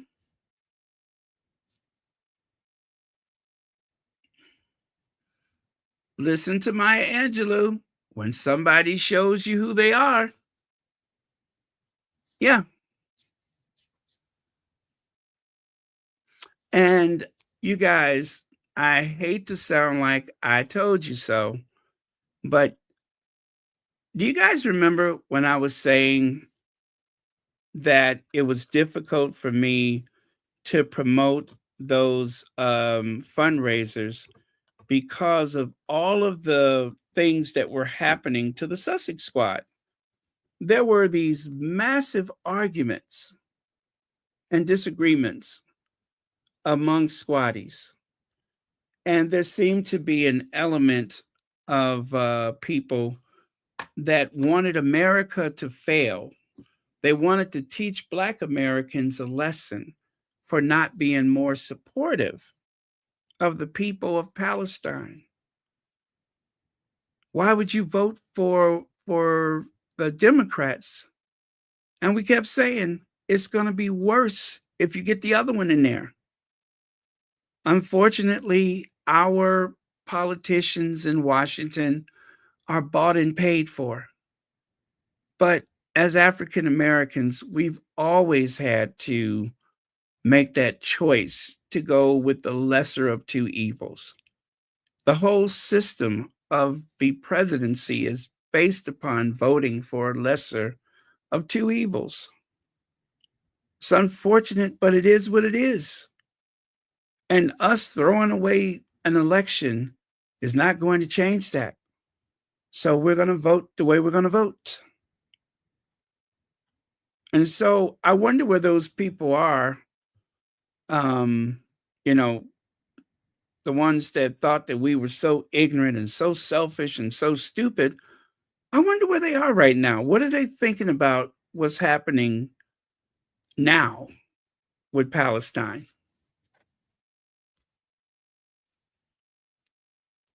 Wonder what their thoughts are.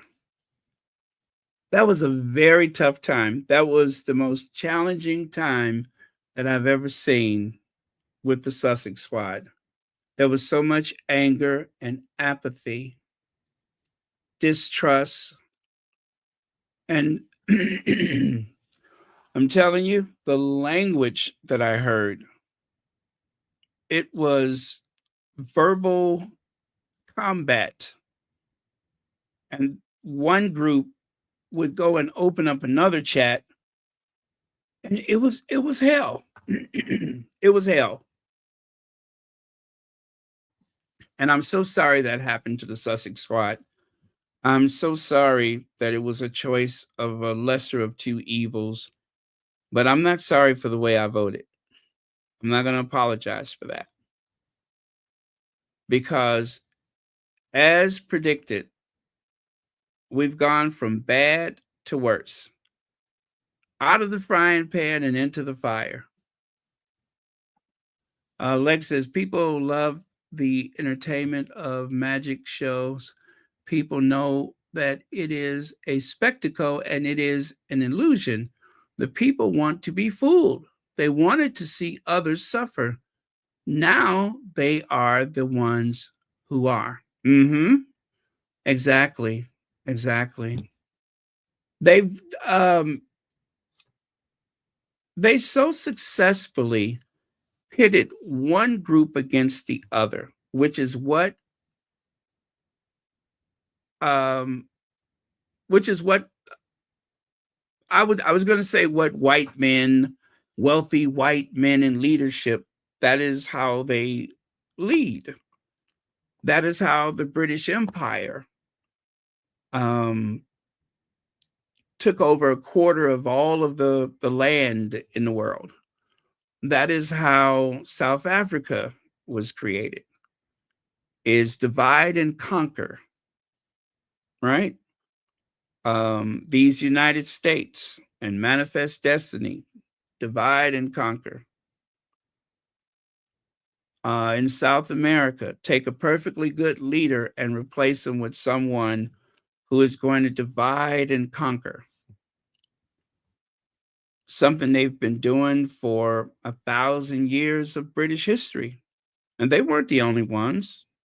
I mean, that is a very European trait, is to divide and conquer, to take poor working class, take the serfs and sell them to a foreign land and wreak havoc, pillage, conquer. That is the history of the world. So you would think those two school teachers, having the benefit of history, the benefit of their knowledge, surely those school teachers had to, I mean, given their age, the idea that Hispanic children, Latino children, are living in constant fear, even those who should not be in fear, but anyone who is a second generation American, they're living in fear that their parents, their grandmother, their fathers or mothers will be taken away, carted off like thieves. It's not just the actual things that are done that is disturbing. What is so painful is the fact that there's so many people that are living in fear. The fear of losing their Medicaid, their Social Security, their low-income housing, their medicine. All of those things seems to be up for grabs.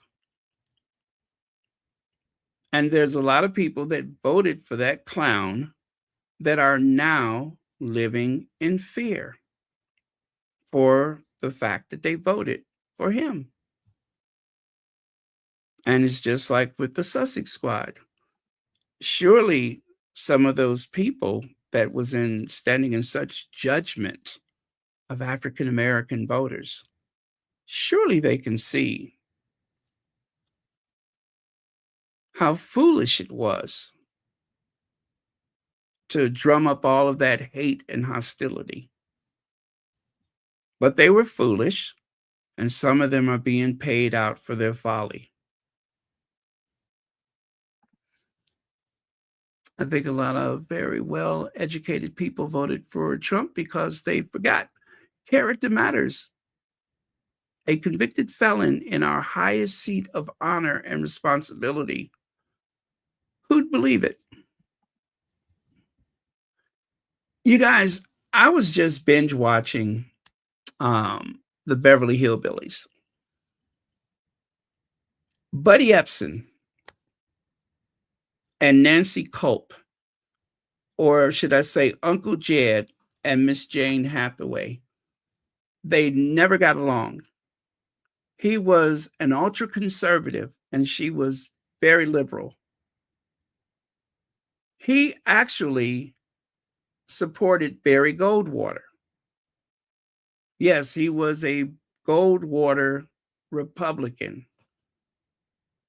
And that is where all of this started, by the way.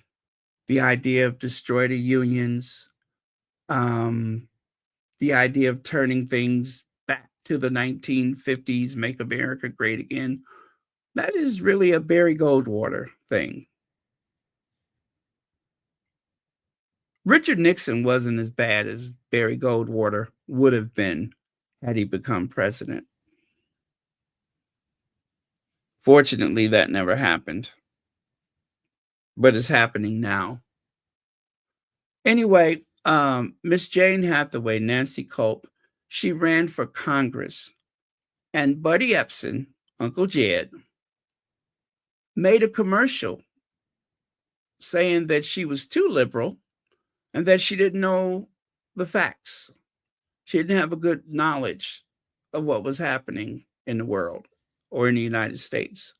And she lost the election because her co-star from the Beverly Hillbillies campaigned against her on behalf of the Republican.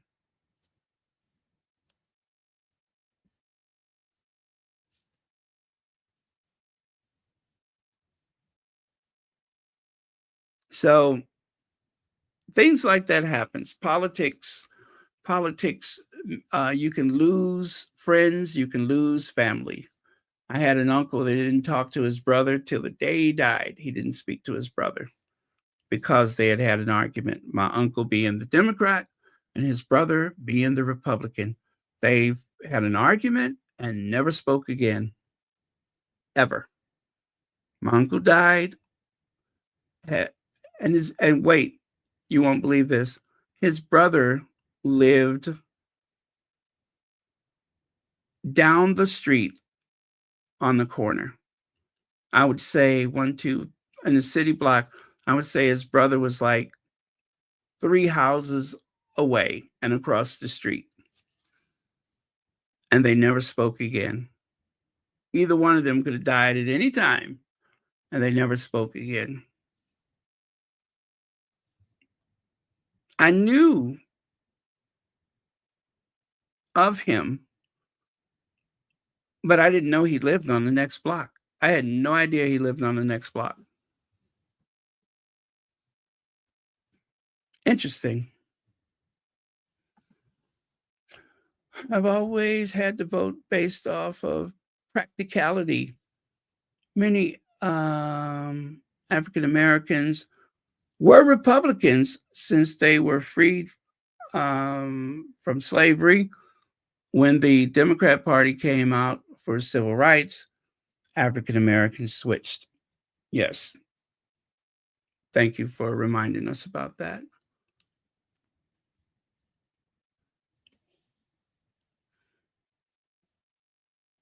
Let me see. Nixon used to help Black communities and had more liberal ideas on things, but he had to be jealous of John F. Kennedy, then eventually a crook.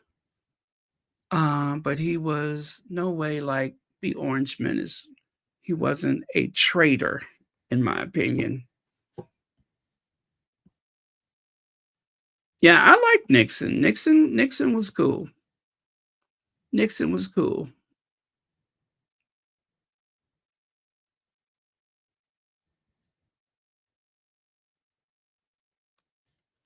Yeah.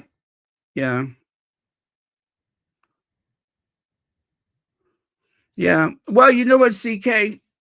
I agree that it's a discussion that should be had, but when it comes down to your mental health and politics, I hope you will choose your mental health first, right? Always choose your mental health first, because if you're not okay, you won't be able to help the next person. So for a lot of people, when I was younger, I used to, judge and bark about, oh, you don't understand if you don't do this, if you don't do that. I would put all this pressure on people. I'd put pressure on myself. By the way, I did volunteer for the Mondale Ferraro campaign. I actually was in the room with them. Mondale Ferraro, Senator Simon. That was the first time I had ever volunteered for a campaign. But when it comes down to it, your mental health is far more important than the politics of the day. So now I don't judge people as much.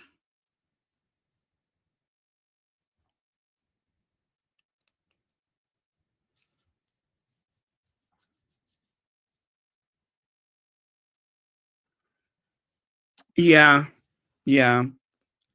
I've heard of that before, the Southern strategy. The Southern strategy.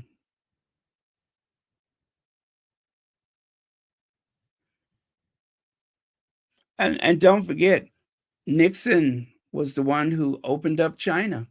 Remember, only Nixon can go to China. And because Nixon went to China, so did our jobs. Nixon went to China and took our jobs with him. Okay. Let me see.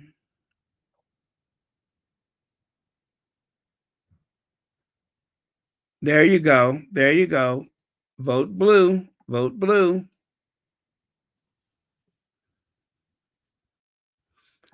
Yeah, very true. Very true. The elite, the 1%, and especially the uber rich, those billionaires, the people with hundreds of billions of dollars, they're the ones that are pulling all the strings nowadays. So anyway, you guys, there is our beautiful Vice President, Kamala Harris, with the NAACP Image Award. That is a beautiful trophy. That is beautiful.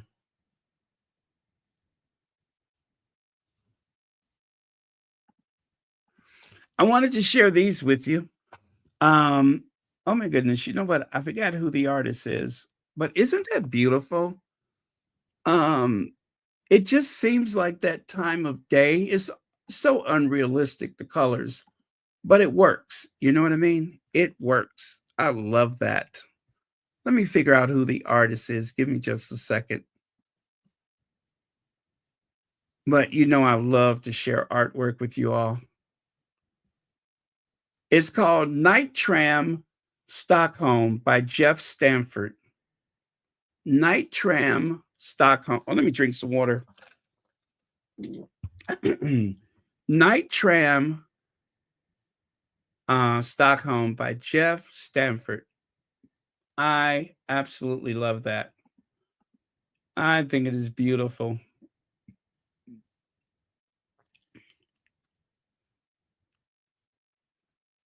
Yeah, that is awesome. I know, right?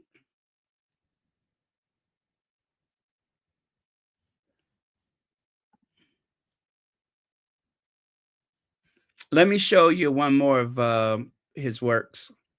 That one right there. And no, that is not Kate. You can tell it's not Kate because she doesn't have hair extensions. No hair extensions means that's not Kate Middleton.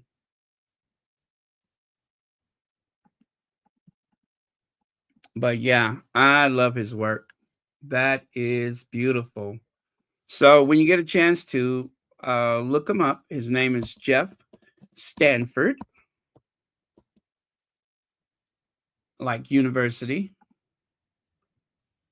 Oh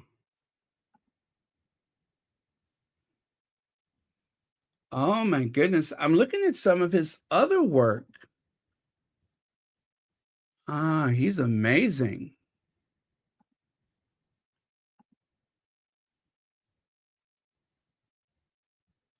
Wow. So creative. The use of colors. Oh, this is beautiful. I got to share this one with you all. Oh, this is beautiful.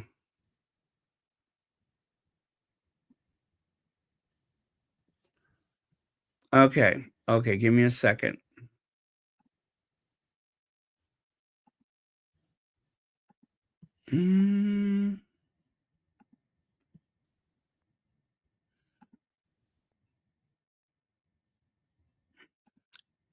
I love the Queen. I love the Queen. I love the Queen. You big brown nose, boot licking. Oh, isn't that beautiful? Isn't that beautiful? Love, love, love that one.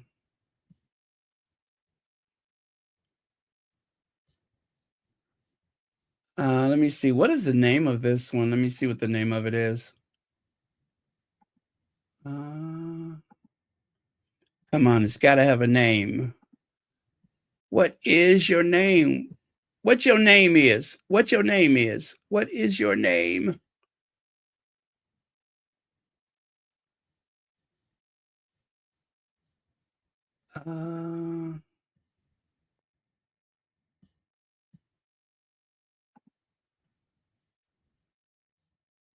Portrait of a girl in a white. Yeah, a portrait of a girl dressed in white with big yellow hat. That's all it says. It doesn't have anything else. I thought it might be something, I don't know. But yeah, she doesn't seem to have a name.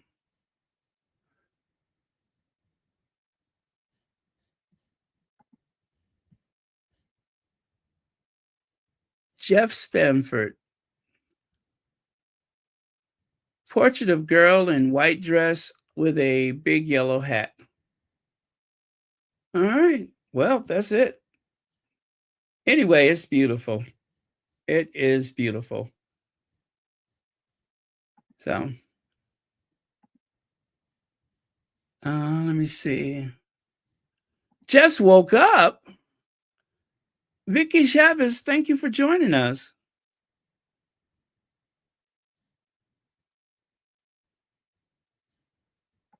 Oh, yeah. Alternate of girl with the pearl earrings. Okay. It's just so amazing because I feel like it looks so three-dimensional. The shadowing is amazing. That is amazing.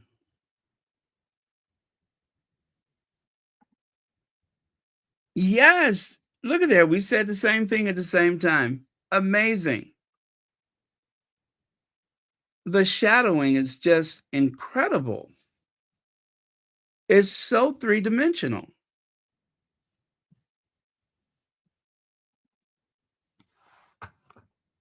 And I do believe that you can buy these prints. Let me see here. If you're interested, I always tell you all that it is important to have art in your home. Things that makes you feel a certain way. It is nothing else like it. It's nothing else like it. Don't worry about damaging the walls and stuff like that. Just put something up. Yeah, if you got to use those stick things on the wall, whatever, but put some art in your home. Make sure you put some art in your home. You will feel so much better. Oh, this guy is amazing. He has some beautiful works.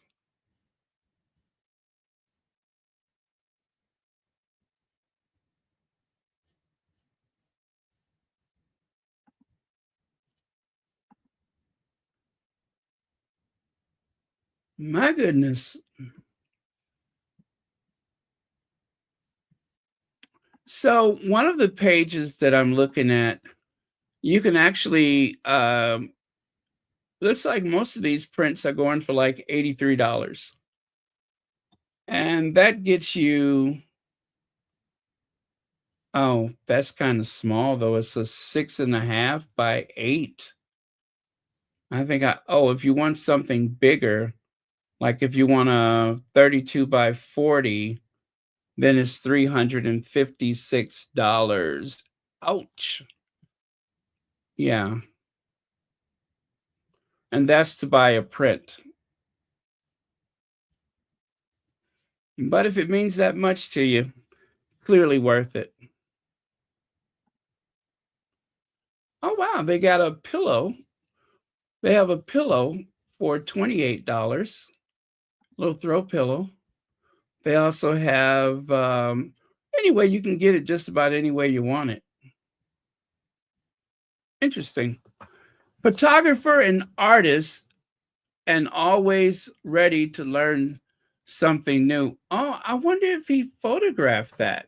No, I guess he paints and photograph.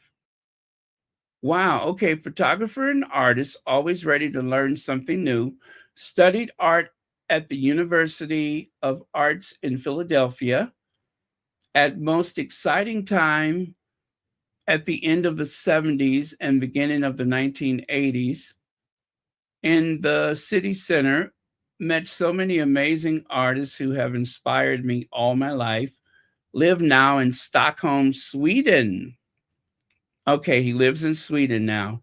If you have questions about your order, do not contact me. Instead, look for the contact us link at the bottom of the page. Okay. So he paints and photographs, and he lives in Stockholm. So that is why they have the night tram in Stockholm. Very cool.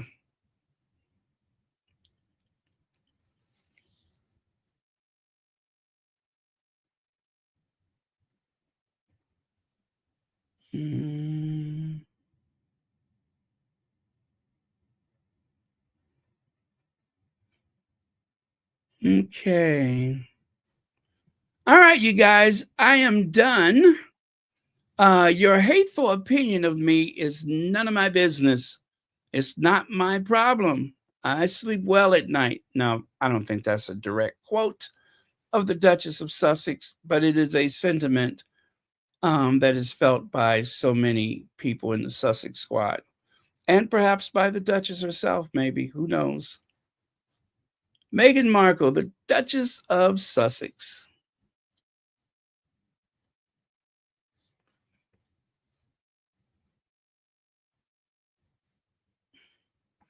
Yeah, something tell me my father is going to take a big serving spoon and stick it into that jar of jam and eat it directly from the jar. Whenever that jam is available, she's going to be one of the first ones to buy it. Yeah. They're not just hateful people, they're also fans. They're huge fans. My father is an opportunist through and through.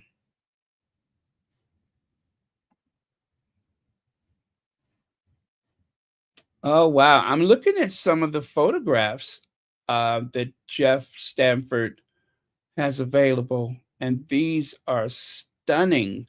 So, you guys, that's your homework. Please go and look up Jeff Stanford. He has done some amazing work. Amazing. Wait a minute. Did he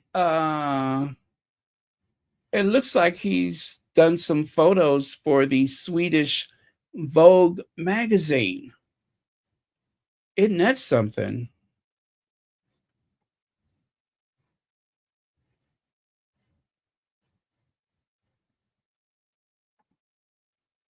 Okay, I tell you what, I'm going to put the link for his website at the top of the chat. I'll put the link. Oh, I didn't put any links up today, did I? I didn't put any links up. Didn't realize that until just now.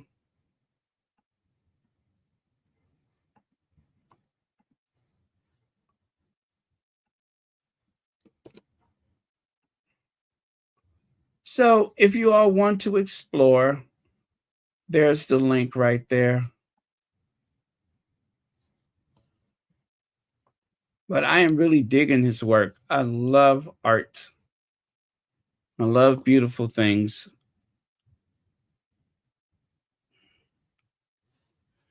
Art says so much about the way we live.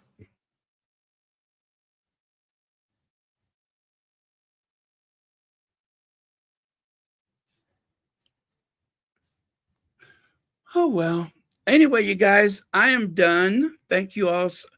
Oh, my goodness. We've been on for almost 3 hours. How have we been on for almost 3 hours?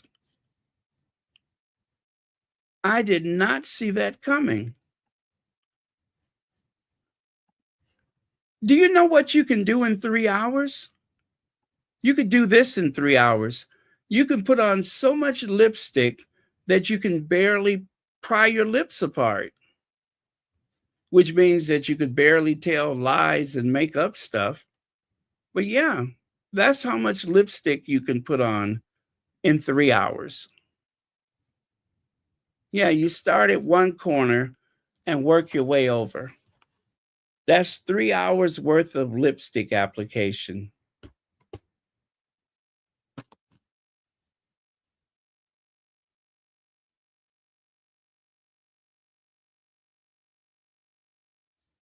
Oh, thank you, Jetstar. Speaking of Sunday, y'all know what I'm hoping for. Lady Sussex, Charles, and George. That's what I'm hoping for. Hopefully tomorrow or later today, we'll have the Lady Sussex, Charles, and George.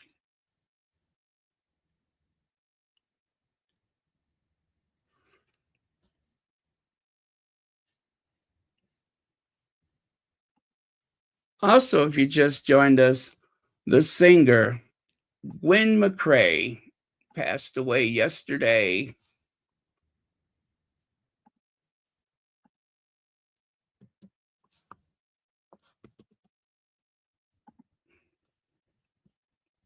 Gwen McCrae.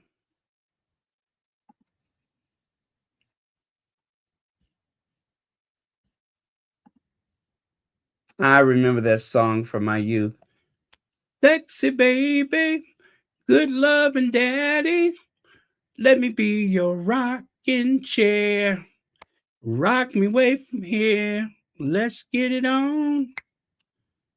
Come to me, baby, woo, let me be your rocking chair. Rock me away from here, let your arms shelter me from all hurt and pain. Light my heart with your everlasting flame. Ooh.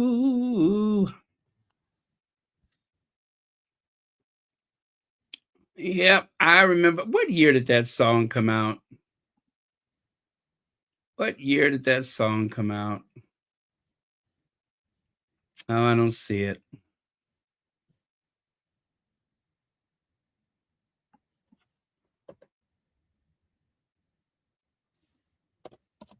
Let me see here.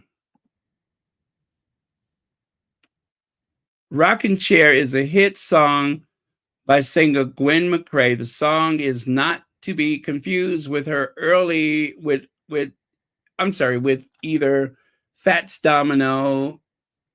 Oh, I didn't know he had a song like that. But anyway, it came out in 1975. 1975. I was 1 year old. I was only 1 year old in 1975.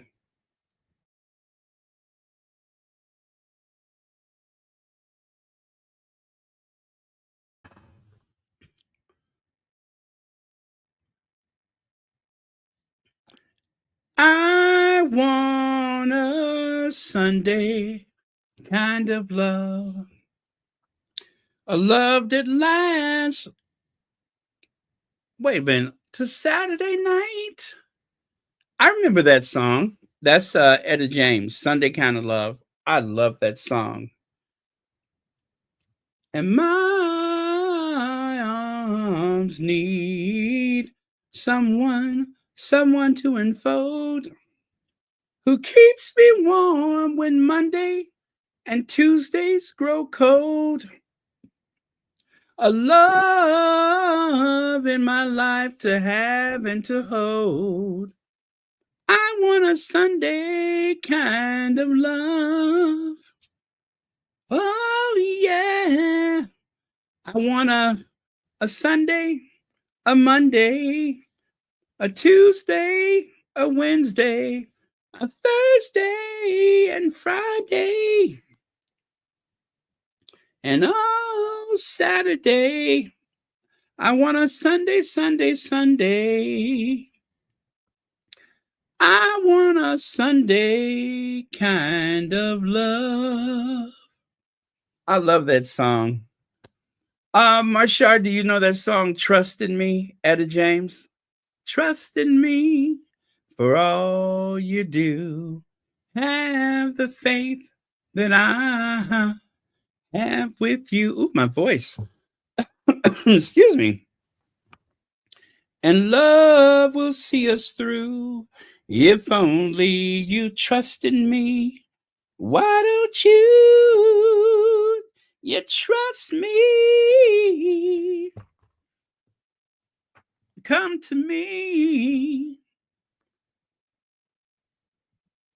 Oh, well, let me see. Are we talking about my father, my father, my father? You wasn't born yet. Oh, my goodness. I was almost ready to vote. Well, I'm just exaggerating.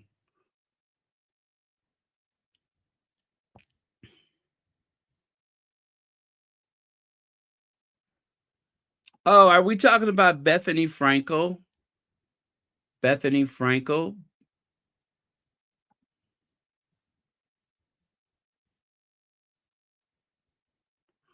Yeah, the easiest way to make it into the 24-hour news cycle is to make some reference to the Duchess of Sussex. That is the easy way into the news cycle. Yes, Nina, Etta, Billy are my jam.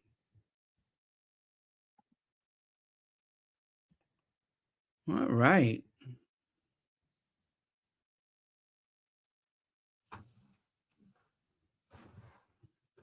Oh, you guys, I got some bad news for you. My new chair is starting to squeak. But let me tell you, if I was sitting on you, you'd probably scream, shout, and squeak too. Yeah, you'll squeak, you'll squeal. But yeah, this chair is already starting to squeak. But it's so comfortable.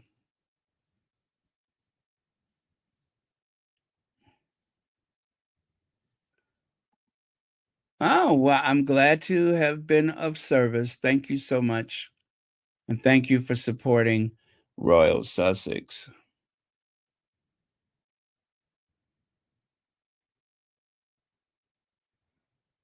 I want a Sunday kind of love. Oh, you know what other song I like of Etta James? All I need is someone like you, my dearest darling. Please love me too. Within your arms, I pray your answer is yes. Ooh, oh, my darling, I'll make you a world full of happiness. Yeah, I love that song. I love Trust in Me. What's that song? Sunday Kind of Love. I mean, you just gotta love everything that Etta James has done, really.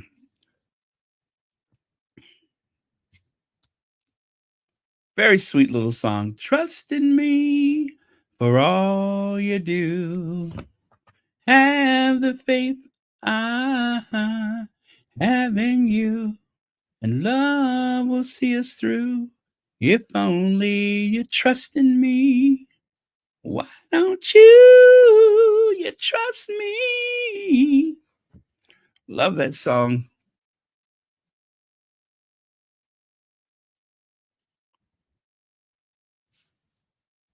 Oh, listen, I wasn't planning to be on for 3 hours, but you know what? I forgot to say the magic word. I don't think we'll be on more than an hour. I just recalled I didn't say that earlier. See, I have to say it to make it happen. Otherwise, we'll be here all night.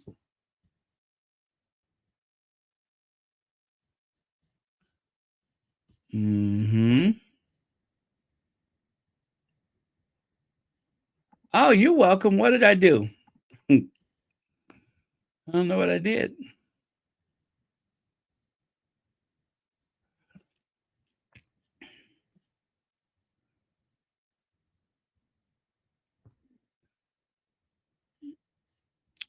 Oh, yeah, I'd rather go blind. I'd rather go blind.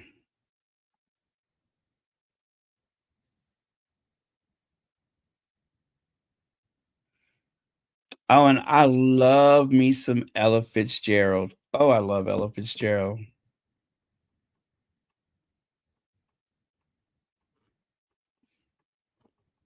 Yep, I love me some Ella.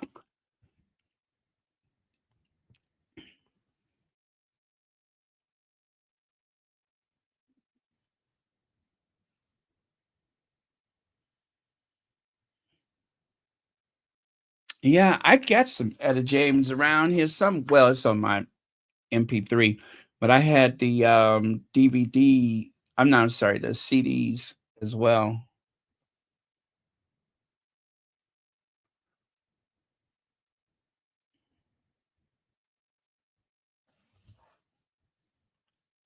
Um, boo doo be doo, boo boo be doo doo doo. Boo doo be doo doo doo be doo doo. I'm in the mood for love simply because you're near me. You know what? I gotta find that one. Wait, is that the one? There was a live performance of Ella Fitzgerald. Let me see. I'm in the mood for love.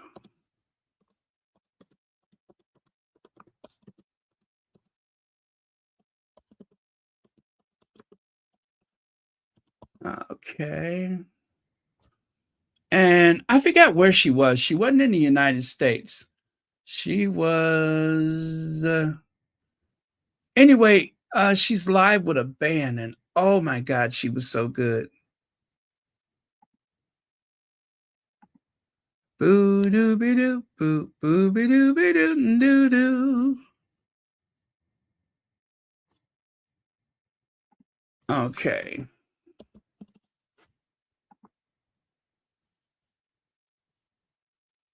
Was that the one she did live? Oh my goodness, I can't remember.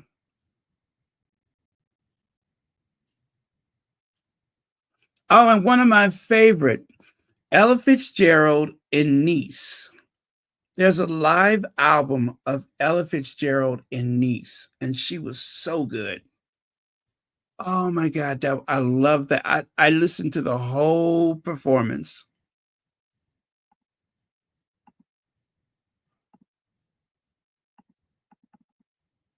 Yeah, she was so good. You know, you can't go back in time and see a Ella Fitzgerald concert, or should I say, go to an Ella Fitzgerald concert, but you can listen to one of her concert things. She was so good. No, it wasn't I'm in the mood for love. Let me see what song that was. I will put the link up for it. Oh, it was so good.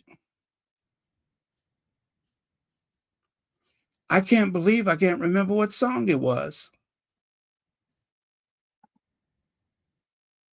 Oh, it was The Man I Love. The Man I Love. Ella Fitzgerald Live, The Man I Love.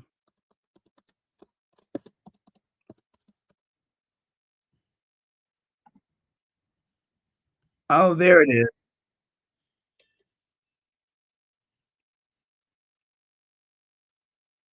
You know, they used to call her the Queen of Swing.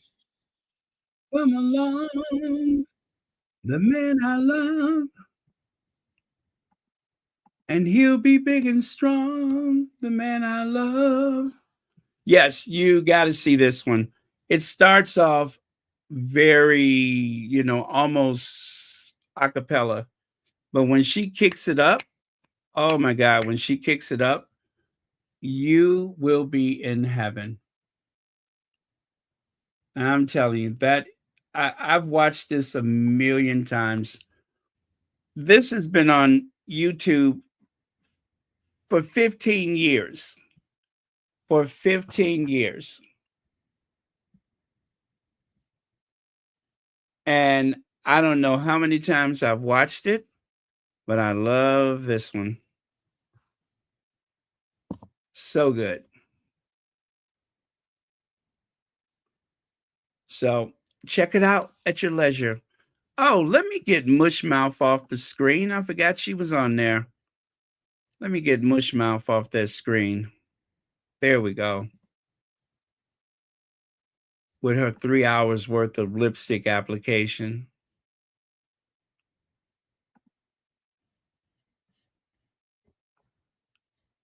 Okay.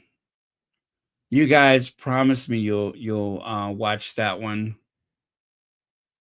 It's like 7 minutes long.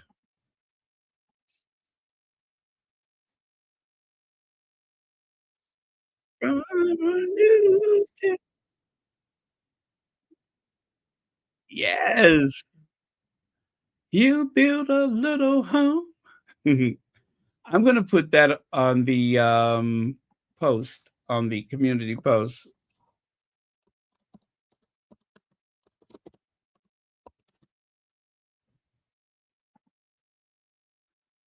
There you go. I'm gonna put that on the community post.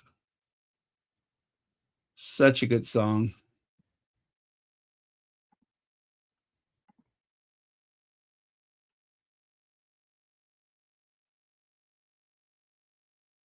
Woo! But I dig that man. Yes. That's Ella Fitzgerald. That's like Ella at her best.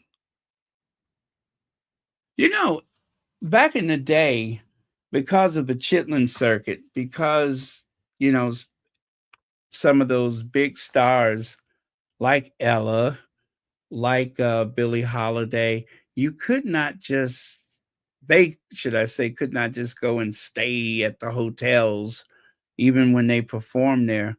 So they would end up in the Black community. You go to breakfast, and there they are having breakfast at the neighborhood diner or whatever.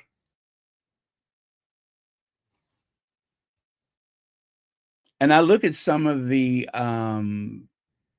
places around Chicago where, Mr. Kelly's was world famous. Mr. Kelly's. You can go to Mr. Kelly's and see some of the biggest jazz artists.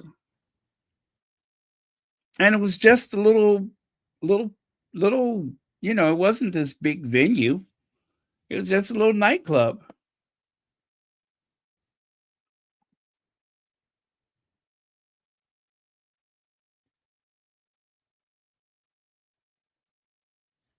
What? In other news, I went to Highbrow Hippie on Thursday. I met Katie and I purchased the hair serum. I'll report back on how it works. Wow. Thank you for sharing that. I love it. That is so cool. Let me see. Got Ella, Duke, Sarah Vaughn. Sarah Vaughn. Oh, Sarah Vaughn had the most perfect pitch. Sarah Vaughan's voice was just, she had the most perfect pitch. Count Basie, all my granny's albums. My mom left me Miles Davis, Charlie Parker, etc.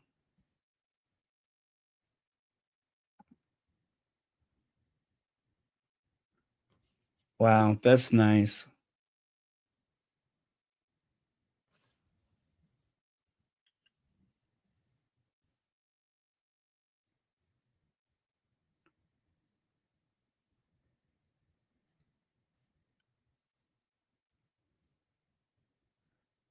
Okay. Very cool.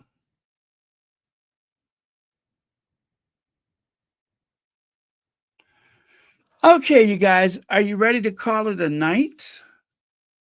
Are you ready to call it a night or a morning?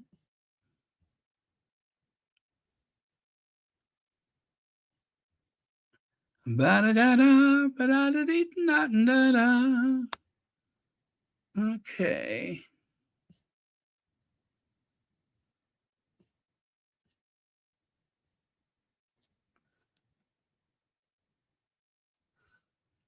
Oh, the serum costs $96.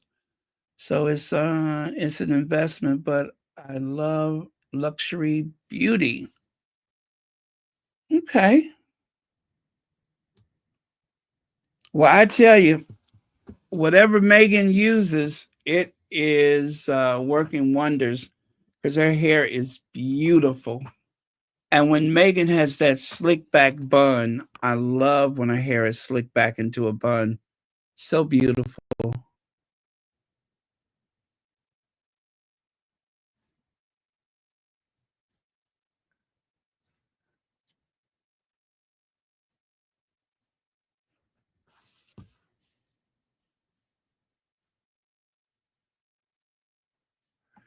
Still listening in the background. Very cool.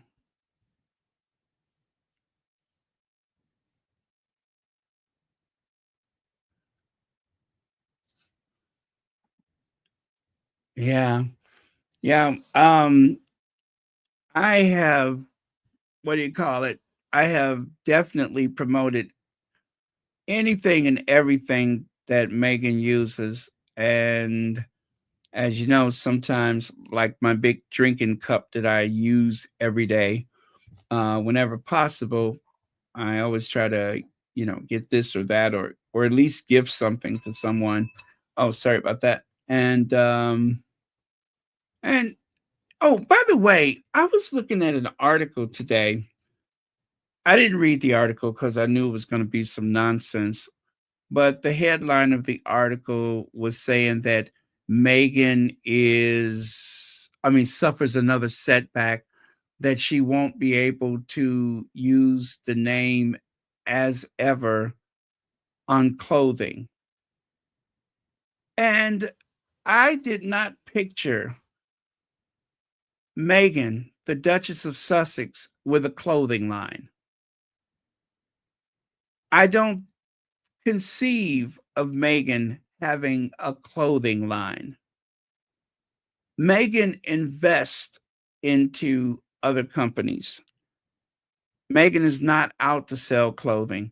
That article was written for the express purpose of trying to stir up some type of response from the haters so that they can share that article amongst each other's social media sites, and of course to rub it in the faces of anybody who loves and support Meghan.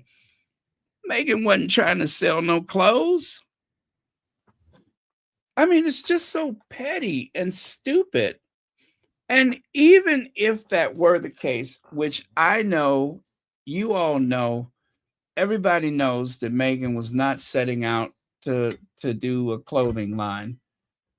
When Meghan and Harry left that Narnia place, of course you want to copyright things that have your name and of course their children's names, that is, because you don't want someone else to take advantage, right? All famous people do that. Will and Kate have put copyrights wherever they could to protect their image. And I just do not believe that Meghan was going to create a clothing line.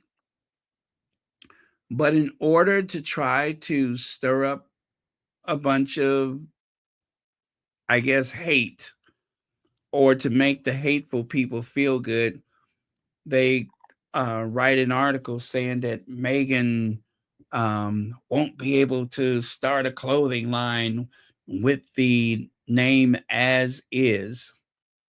Well, how about as if? Because it's not as if she was actually going to do that anyway, right? But that is just some nonsense that they pushed out there to try and really to upset us, because I know Meghan doesn't care. But that was really the benefit of it, was just to get us upset and out of joint.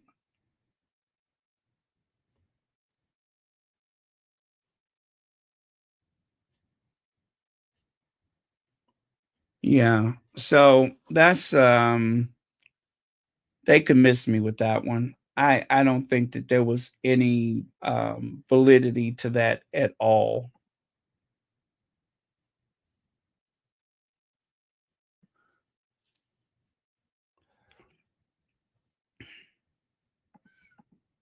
Meghan can use her trademark on anything she wants, because that label, as ever, New York City, was not even trademarked. So it is a lie. She cannot use it on clothes. Oh, okay. So it's a lie that she cannot use it on clothes. Yeah, you know what? I heard about that. That the guy who has that label, it never trademarked the label. But I still do not believe that Meghan was going to start a clothing line. But you know what? I don't think it's likely that we'll ever see Meghan on QVC. But oh my God, if Meghan was on QVC,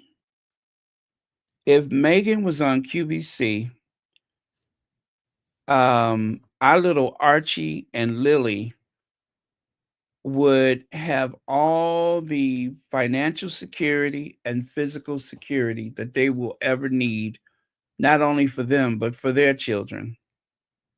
Meghan would be so good on QVC. Oh my God, she would be so good, because people would just see her being herself.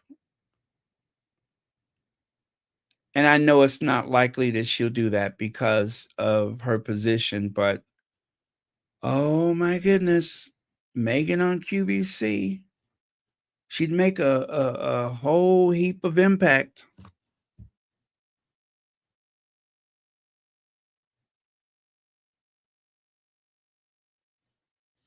Yep,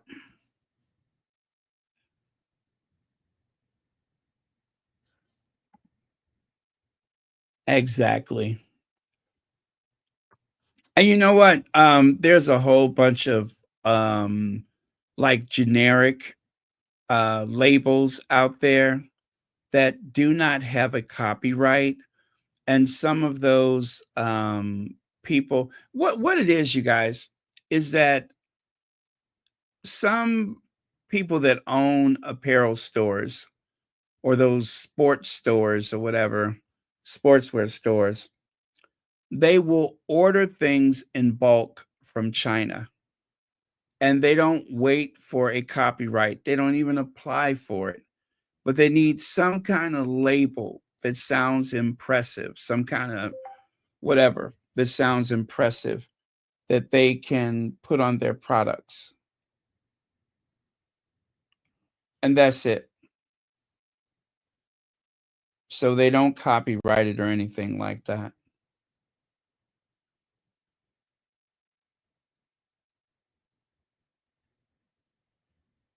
Did you ever see when that influencer, or I don't know if he's a comedian or what, but there was some brand that they sold on the streets in the UK? It was like a brand. Do you remember that? And he took it to Fashion Week and he was passing out cards and such and had people believing that that brand was like some big up and coming couture or something like that. And he actually spoke to the guy who created, I forget the name of that brand, but you got to know what I'm talking about, right? Um, I think he took it to what? Paris Fashion Week? London brand that went to Paris Fashion Week. Um, that was a few years ago.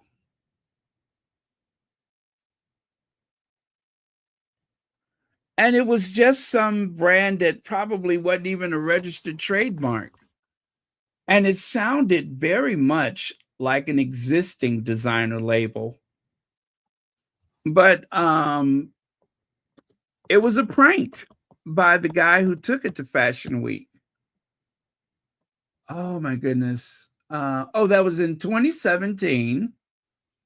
Okay, 2017. I'm going to put the video up if I can. It was the Giorgio Priviani. Giorgio Priviani. I'm going to fill that void became Giorgio Priviani, and help him fulfill his potential by becoming the toast of the industry, fake enough to be conceived by a fake man, but taking Giorgio Priviani to Paris Fashion Week. That was such a good documentary. But it was it was one of those little brands that you would buy from a street vendor. And this guy made people believe that it was some kind of, you know, big fashion house. Let me see if I can find a video and I will share it with you.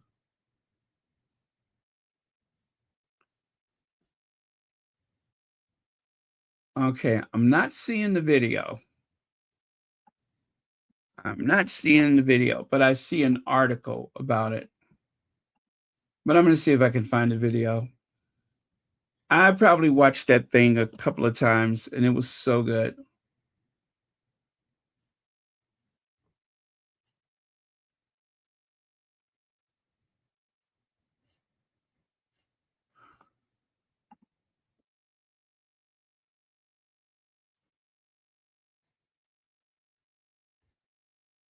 Oh, okay, I found it. Well, it only says it's about 7 minutes long. I thought it was longer, but anyway, I found it and I'm going to share it with you all. I'm going to put that at the top of the chat and I'll also put it, on the post.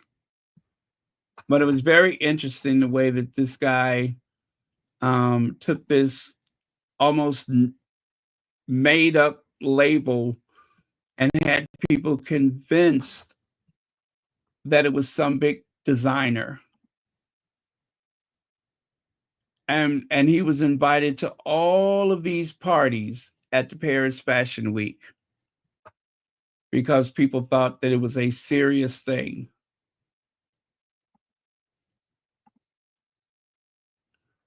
Yeah, so check it out if you can. That was very interesting.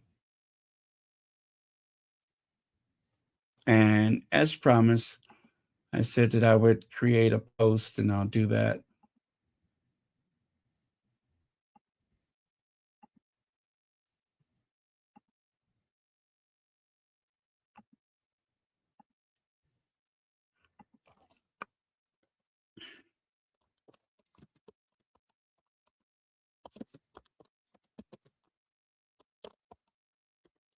Okay, he faked his way. All right, so I put it in two places there for your enjoyment.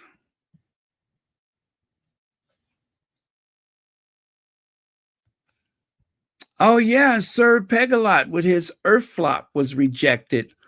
He needs to be relentlessly blasted nonstop over all over social media about it. Expose them for their hypocrisy.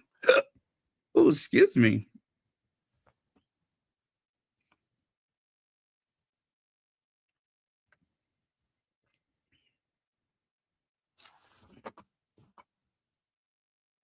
Okay. Anything else before we go? Now, you guys, I did not finish my project. As a matter of fact, I didn't work on it at all today. I was so tired. I just couldn't do it. I was too tired. But I'm going to try to finish it soon. Because I want to come on earlier in the day. I don't want to come on so late. Although I like it because I feel more creative, but we need to try to start Royal Sussex a few hours earlier than, what we've been doing lately. I say we like someone else is responsible, right? But yeah, because I just think it would be better for everybody involved. Plus, it wouldn't hurt me none to wake up earlier in the day. It would be a vast improvement.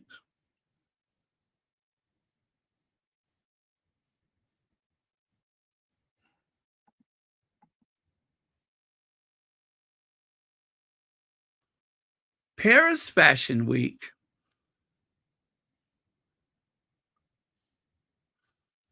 I tell you, when there's a bunch of models in town, it looks like a bunch of aliens, all with their elongated bodies and little skinny limbs and legs and such.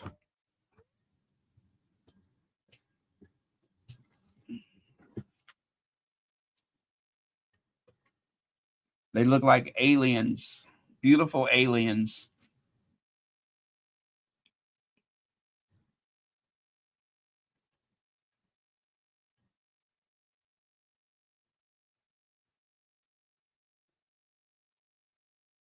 Okay, you guys, that's it then.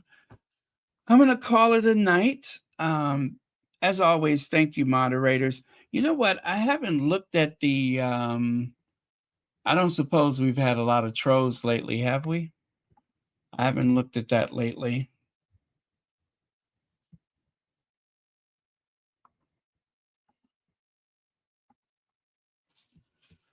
Let me take a look. And where is Celibacy? When is Celibacy coming back?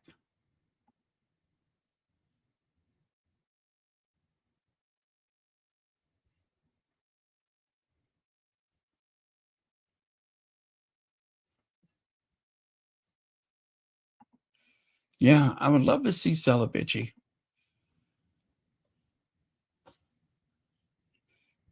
And you know what, guys? I think we should, if anybody can get in touch with Tina and Michelle, wouldn't it be nice if they surprise us with another Sunday morning? Wouldn't that be great? It would be nice if Tina and Michelle did a show after after Meghan's premiere. That would be great.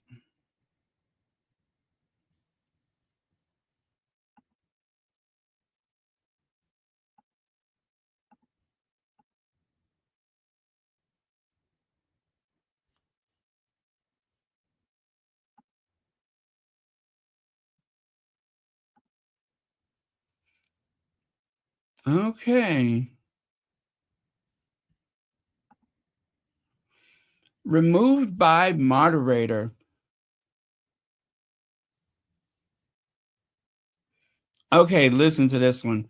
You definitely would have had me as a new subscriber today, but unfortunately, you seem to go all over the place, and my attention span is really limited. You have to stop that if you want new subscribers. I love Meghan, but bye for now. Clean up your act. Woof. I guess they told me, huh? Well, I mean, there are other channels.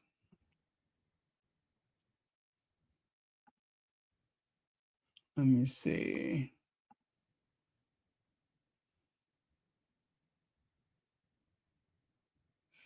Oh, somebody asked, why Royal Sussex when they have left the monarchy? Because I said so. That's why.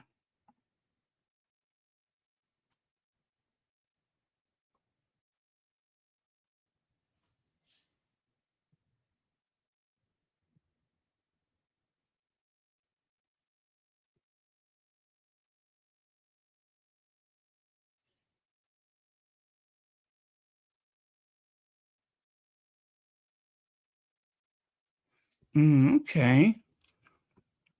I tell you.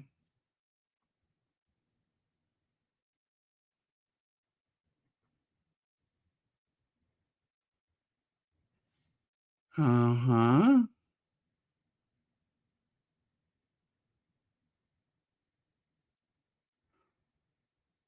Okay, let me block this person. That's a hater.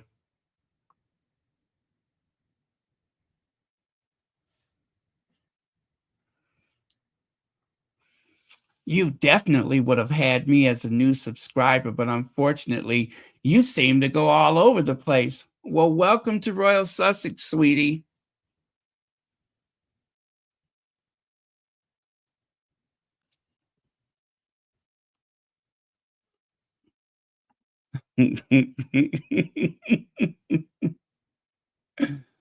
uh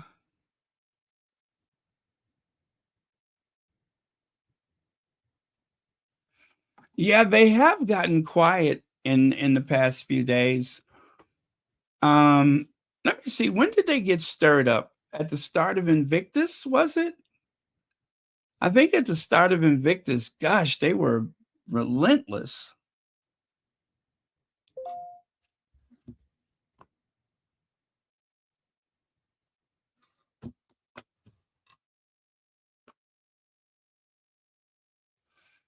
Thank you, Jessica Foreman.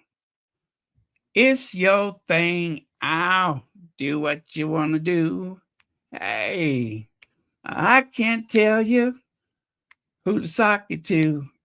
It's your thing. Ow, do what you want to do. I can't tell you who to sock it to. Yes. Mm-hmm. Mm-hmm.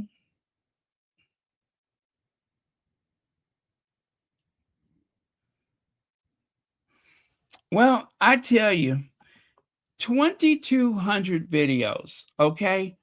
2,200 videos.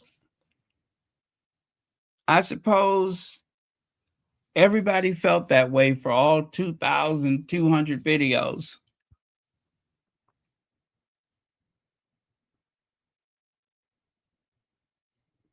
Yeah, some people just like to be angry. They want to critique everybody. They must be a joy to be around. Yeah, people like that are such a joy to be around.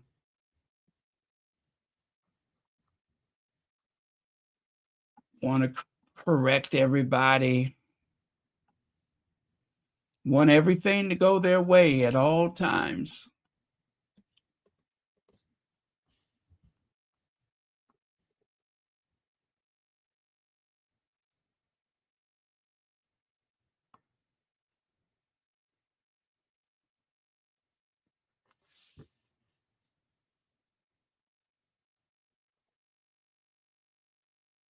Yeah.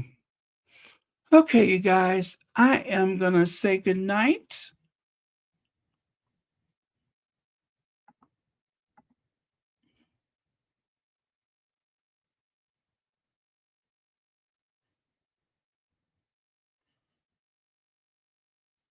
Yeah, I cannot stand a bully. Oh, I cannot stand a bully.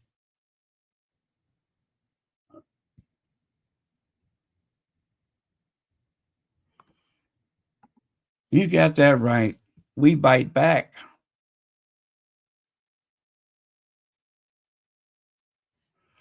Oh my goodness, Juliet Holder Fowler. It has been a long time. Thank you so much for saying hi or hello. Yeah, I haven't seen your name up here in quite some time.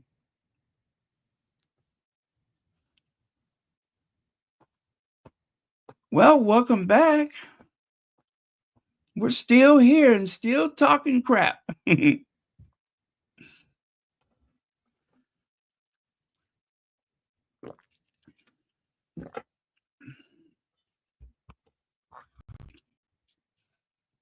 But as I tell anybody who's been considering a YouTube channel or whatever social media, you just have to be yourself. You can't be everything to everybody. You have to be yourself. I see little quirky comments like that all the time. Let me see. Last week, remember I was talking about how much I realized I miss Queen Elizabeth, and then I was looking for that video. One of the people in the comments say, a little less Elizabeth, okay? So whatever I'm feeling or whatever I'm thinking about, I'm supposed to focus and concentrate on that one person. And I'm sure they represent a lot of other people, but I'm supposed to focus and concentrate on that. It's just like with the Kate Middleton and Kate's cancer and all that kind of stuff. Where is Kate? I rather enjoyed the whole conspiracy theory of it all. And at a certain point, I noticed that there were way more views when I said, where is Kate Middleton, compared to whatever else was going on at that time. Not that that was the point, but it was a mystery. And I enjoyed, all of the speculation about it. And you guys were, putting some very interesting point of views in there. Lots of interesting theories were brought up. It was a moment. That whole Kate debacle was a moment. And it was the one time in her whole miserable life that the world stopped and paid attention to her, right? And it was for all the worst reasons. There was a lot of deception. There was a lot of mystery to it.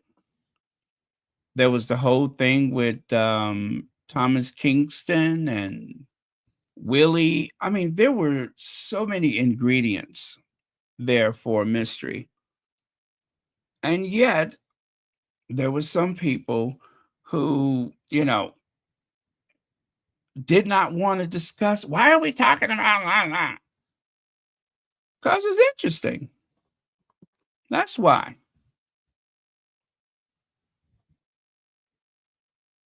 So, the only way that everything is going to go your way every single time is you have to start a channel of your own. And then that way, everything will go your way. You'll never have to hear about those people again. And certainly, you don't have to listen to me discuss them.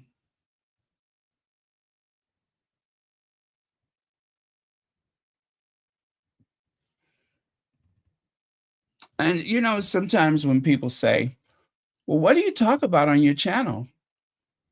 I say, well, I talk about the royal family. It's a safe space for Harry and Meghan. And they look at me like, really? Yeah, really. It's such a niche audience, right? It's such a niche topic. In the greater, YouTube world, it seems like that's all people talk about, but it's not. The algorithm brings it back to us over and over again. but not everybody is talking about Harry and Meghan.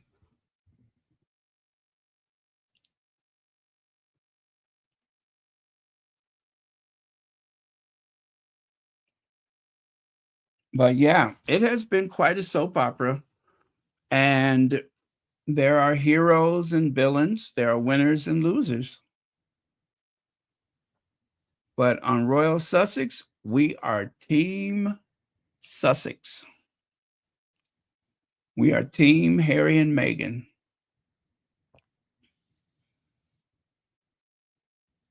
And that's just a fact.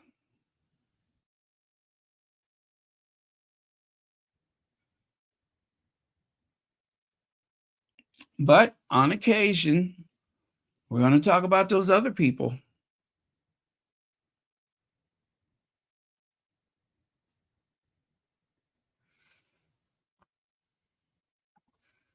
Let me see. Kate is being consumed by that evil of that family. She is losing her beauty. At times, she's beginning to look like that evil crow. Kate should be queen. I'm sorry, shouldn't be queen. She has nothing to offer history. She is a blank canvas. She is a blank canvas. A jointed doll, as Hillary, what's her name, said, a jointed doll.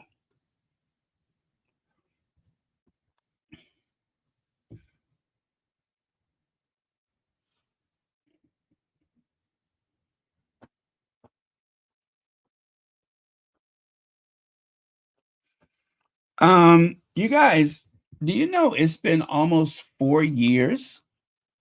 April marks 4 years since Royal Sussex.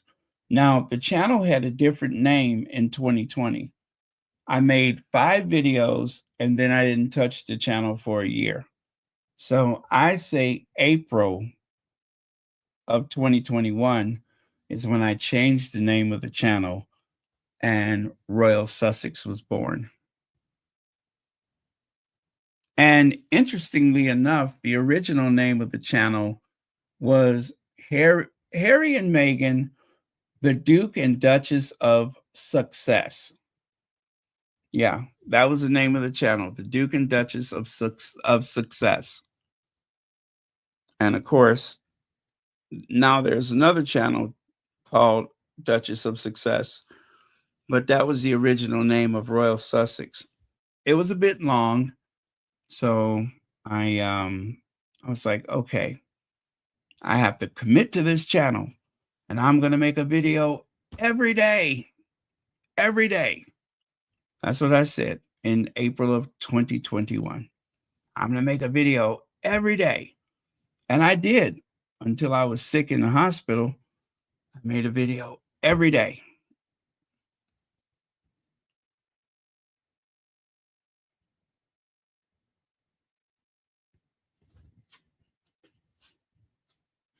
But yeah, that was April of 2021.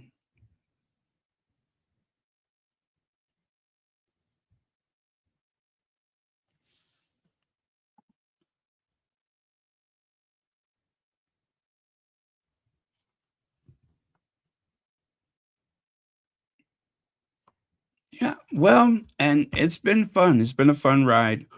And for those of you who have been here since the beginning, thank you very much. Could not have done it without your support.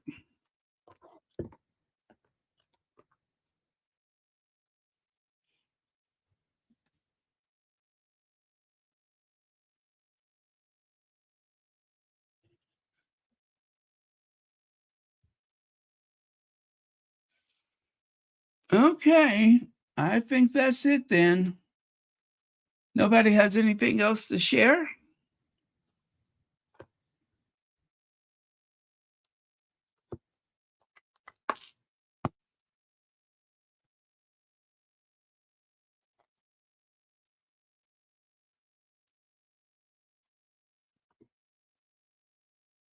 I don't know if that's a good idea. I don't know if that's a good idea. I mean, I love the Sussexes, of course, but I don't know if I want them to ever acknowledge that they've ever heard of Royal Sussex. I don't want to damage their brand, especially when I've spent so much time slandering that clan that they are related to. Yeah. I mean, I got to put them first. I always have to put them first.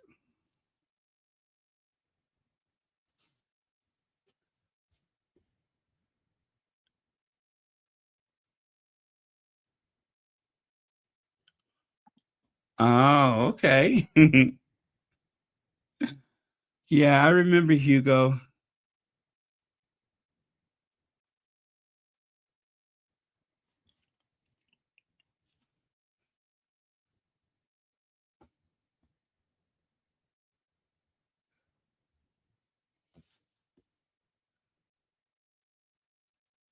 Oh, you're quite welcome. You're quite welcome. You think so? Do you really think that people um I mean, okay. I would say because of the name of the channel, then surely they know the channel exists. But do they listen to it? Nah, I don't think so. I don't think so.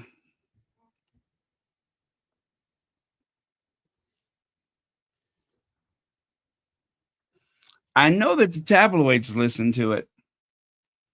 Yeah, I know that the tabloids are listening. They do listen to the Twitter. They are following, well, they're following the Sussex squad all over. That is for certain. They're probing us for ideas. They're definitely probing us for ideas.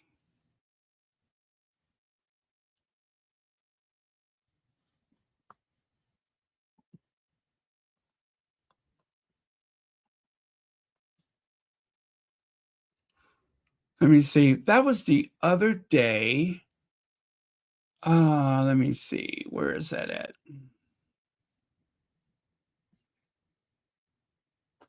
I don't see it now.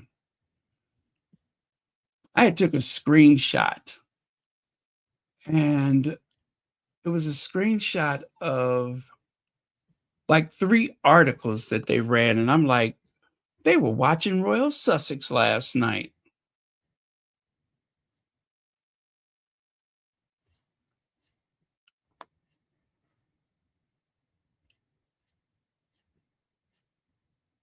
Oh, well, I don't see it now.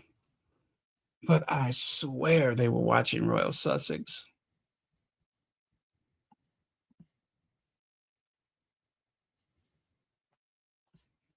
Yep, trying to get ideas from Royal Sussex.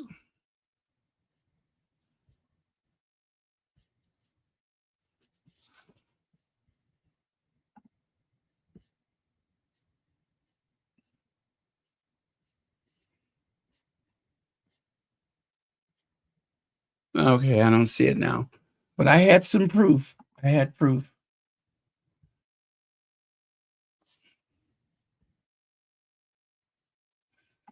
Yeah, I'll never forget when I said Doria is the rock of the Sussex family. And 2 days later, there was an article, and the title said that Doria was, well, it was some other stuff, but it said Doria, the rock of the Sussex family. And that was just too great of a coincidence.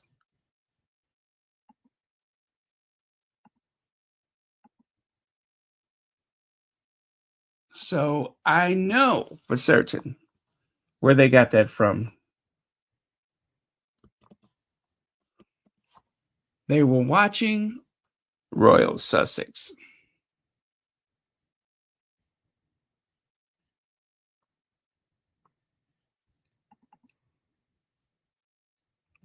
Yeah, that was kind of scary, though. That was weird, scary.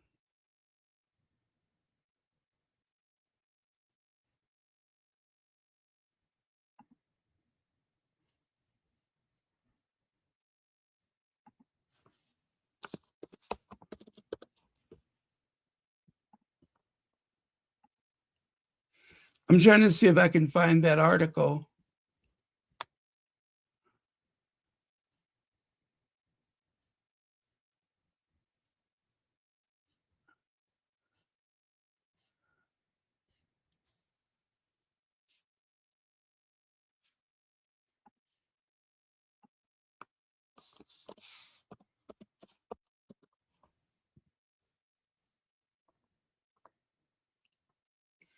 Okay, I don't see it. Oh, is that it? Yes, that's it right there. That's it right there. Okay. Let me see.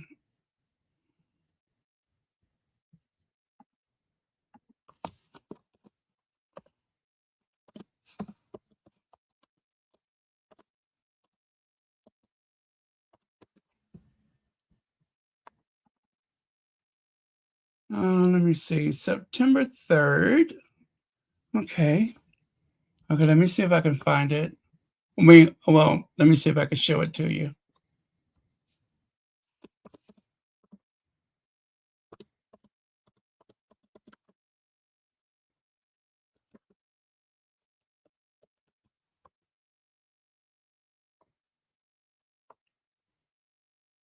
I was like, this is too great of a coincidence. Too great of a coincidence. They were listening to Royal Sussex.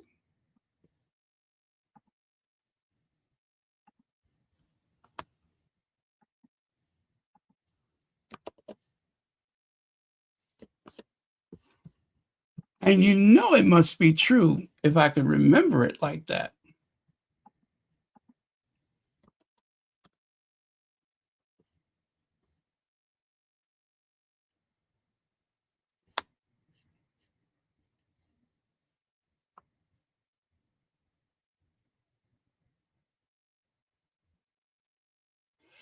Oh, and Glamour magazine.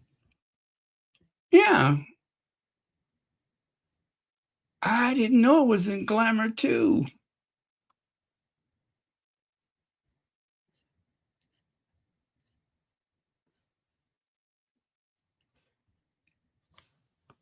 Oh, these people are so sinister. I said it a day or two before it was. Okay, let me show you. Let me show you.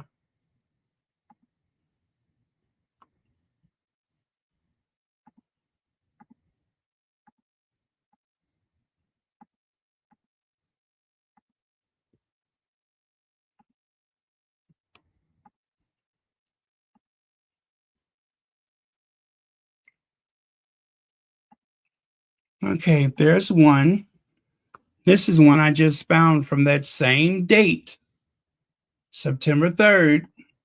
Now let me find the other one.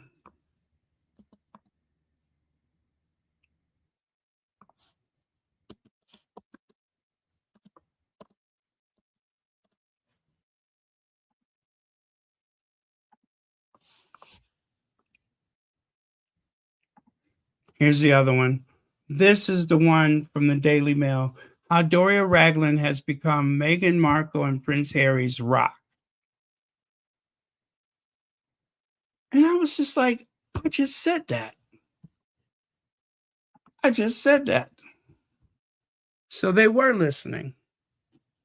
Now, tomorrow, there's going to be an article that says Harry and Meghan fan believes tabloids or believe media is listening to accuse media of stealing the term the rock of the Sussex family.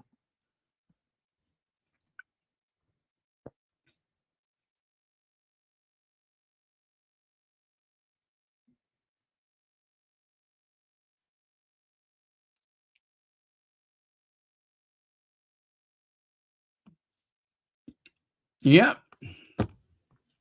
They're listening.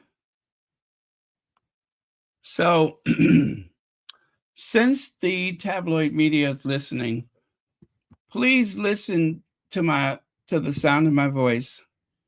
William is a loser, a failure, and a short-sighted panty waist.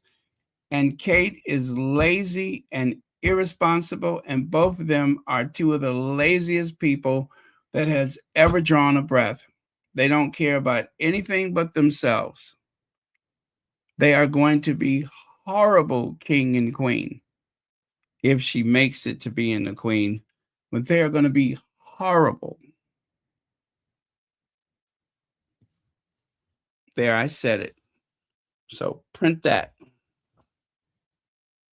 They're lazy and they love to steal other people's ideas.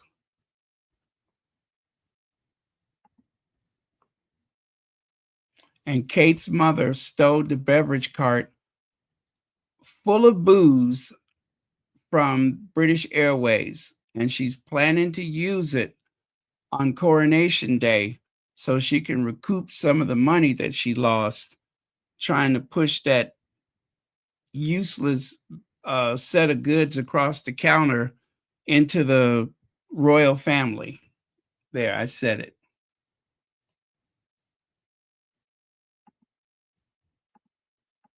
So, also, I think that Pippa is the brains of the operation. I think that Uncle Gary is probably still one of the finest purveyors of baking soda that there's ever been. And also, Pippa does not have a booty. She does not.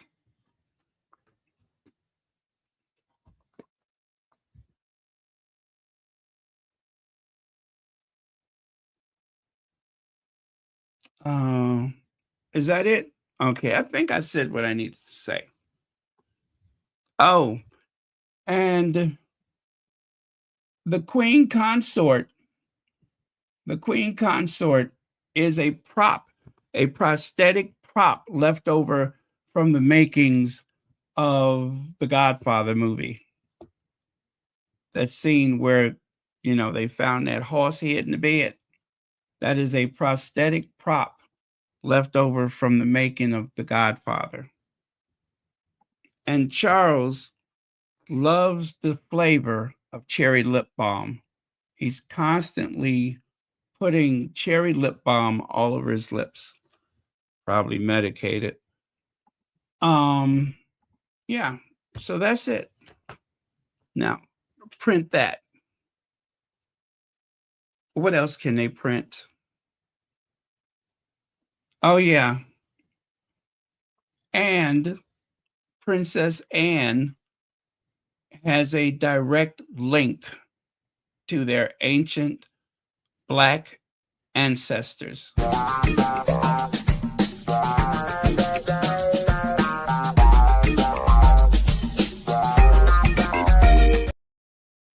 There you go.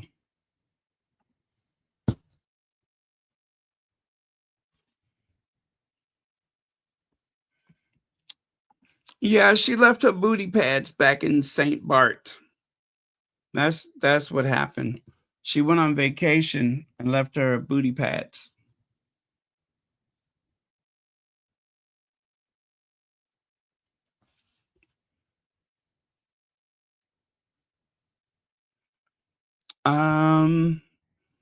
I think I got everything out of my system.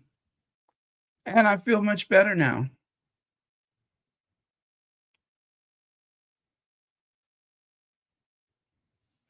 I feel much better.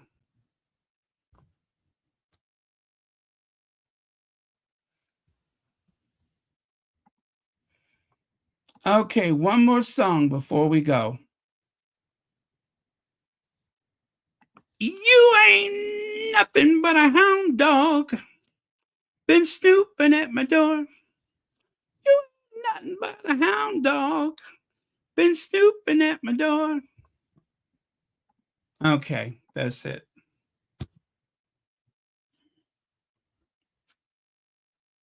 Okay, I'm not going to play an outro, you guys. I'm just going to say good night. So good night. God bless. See you all next time. Good night.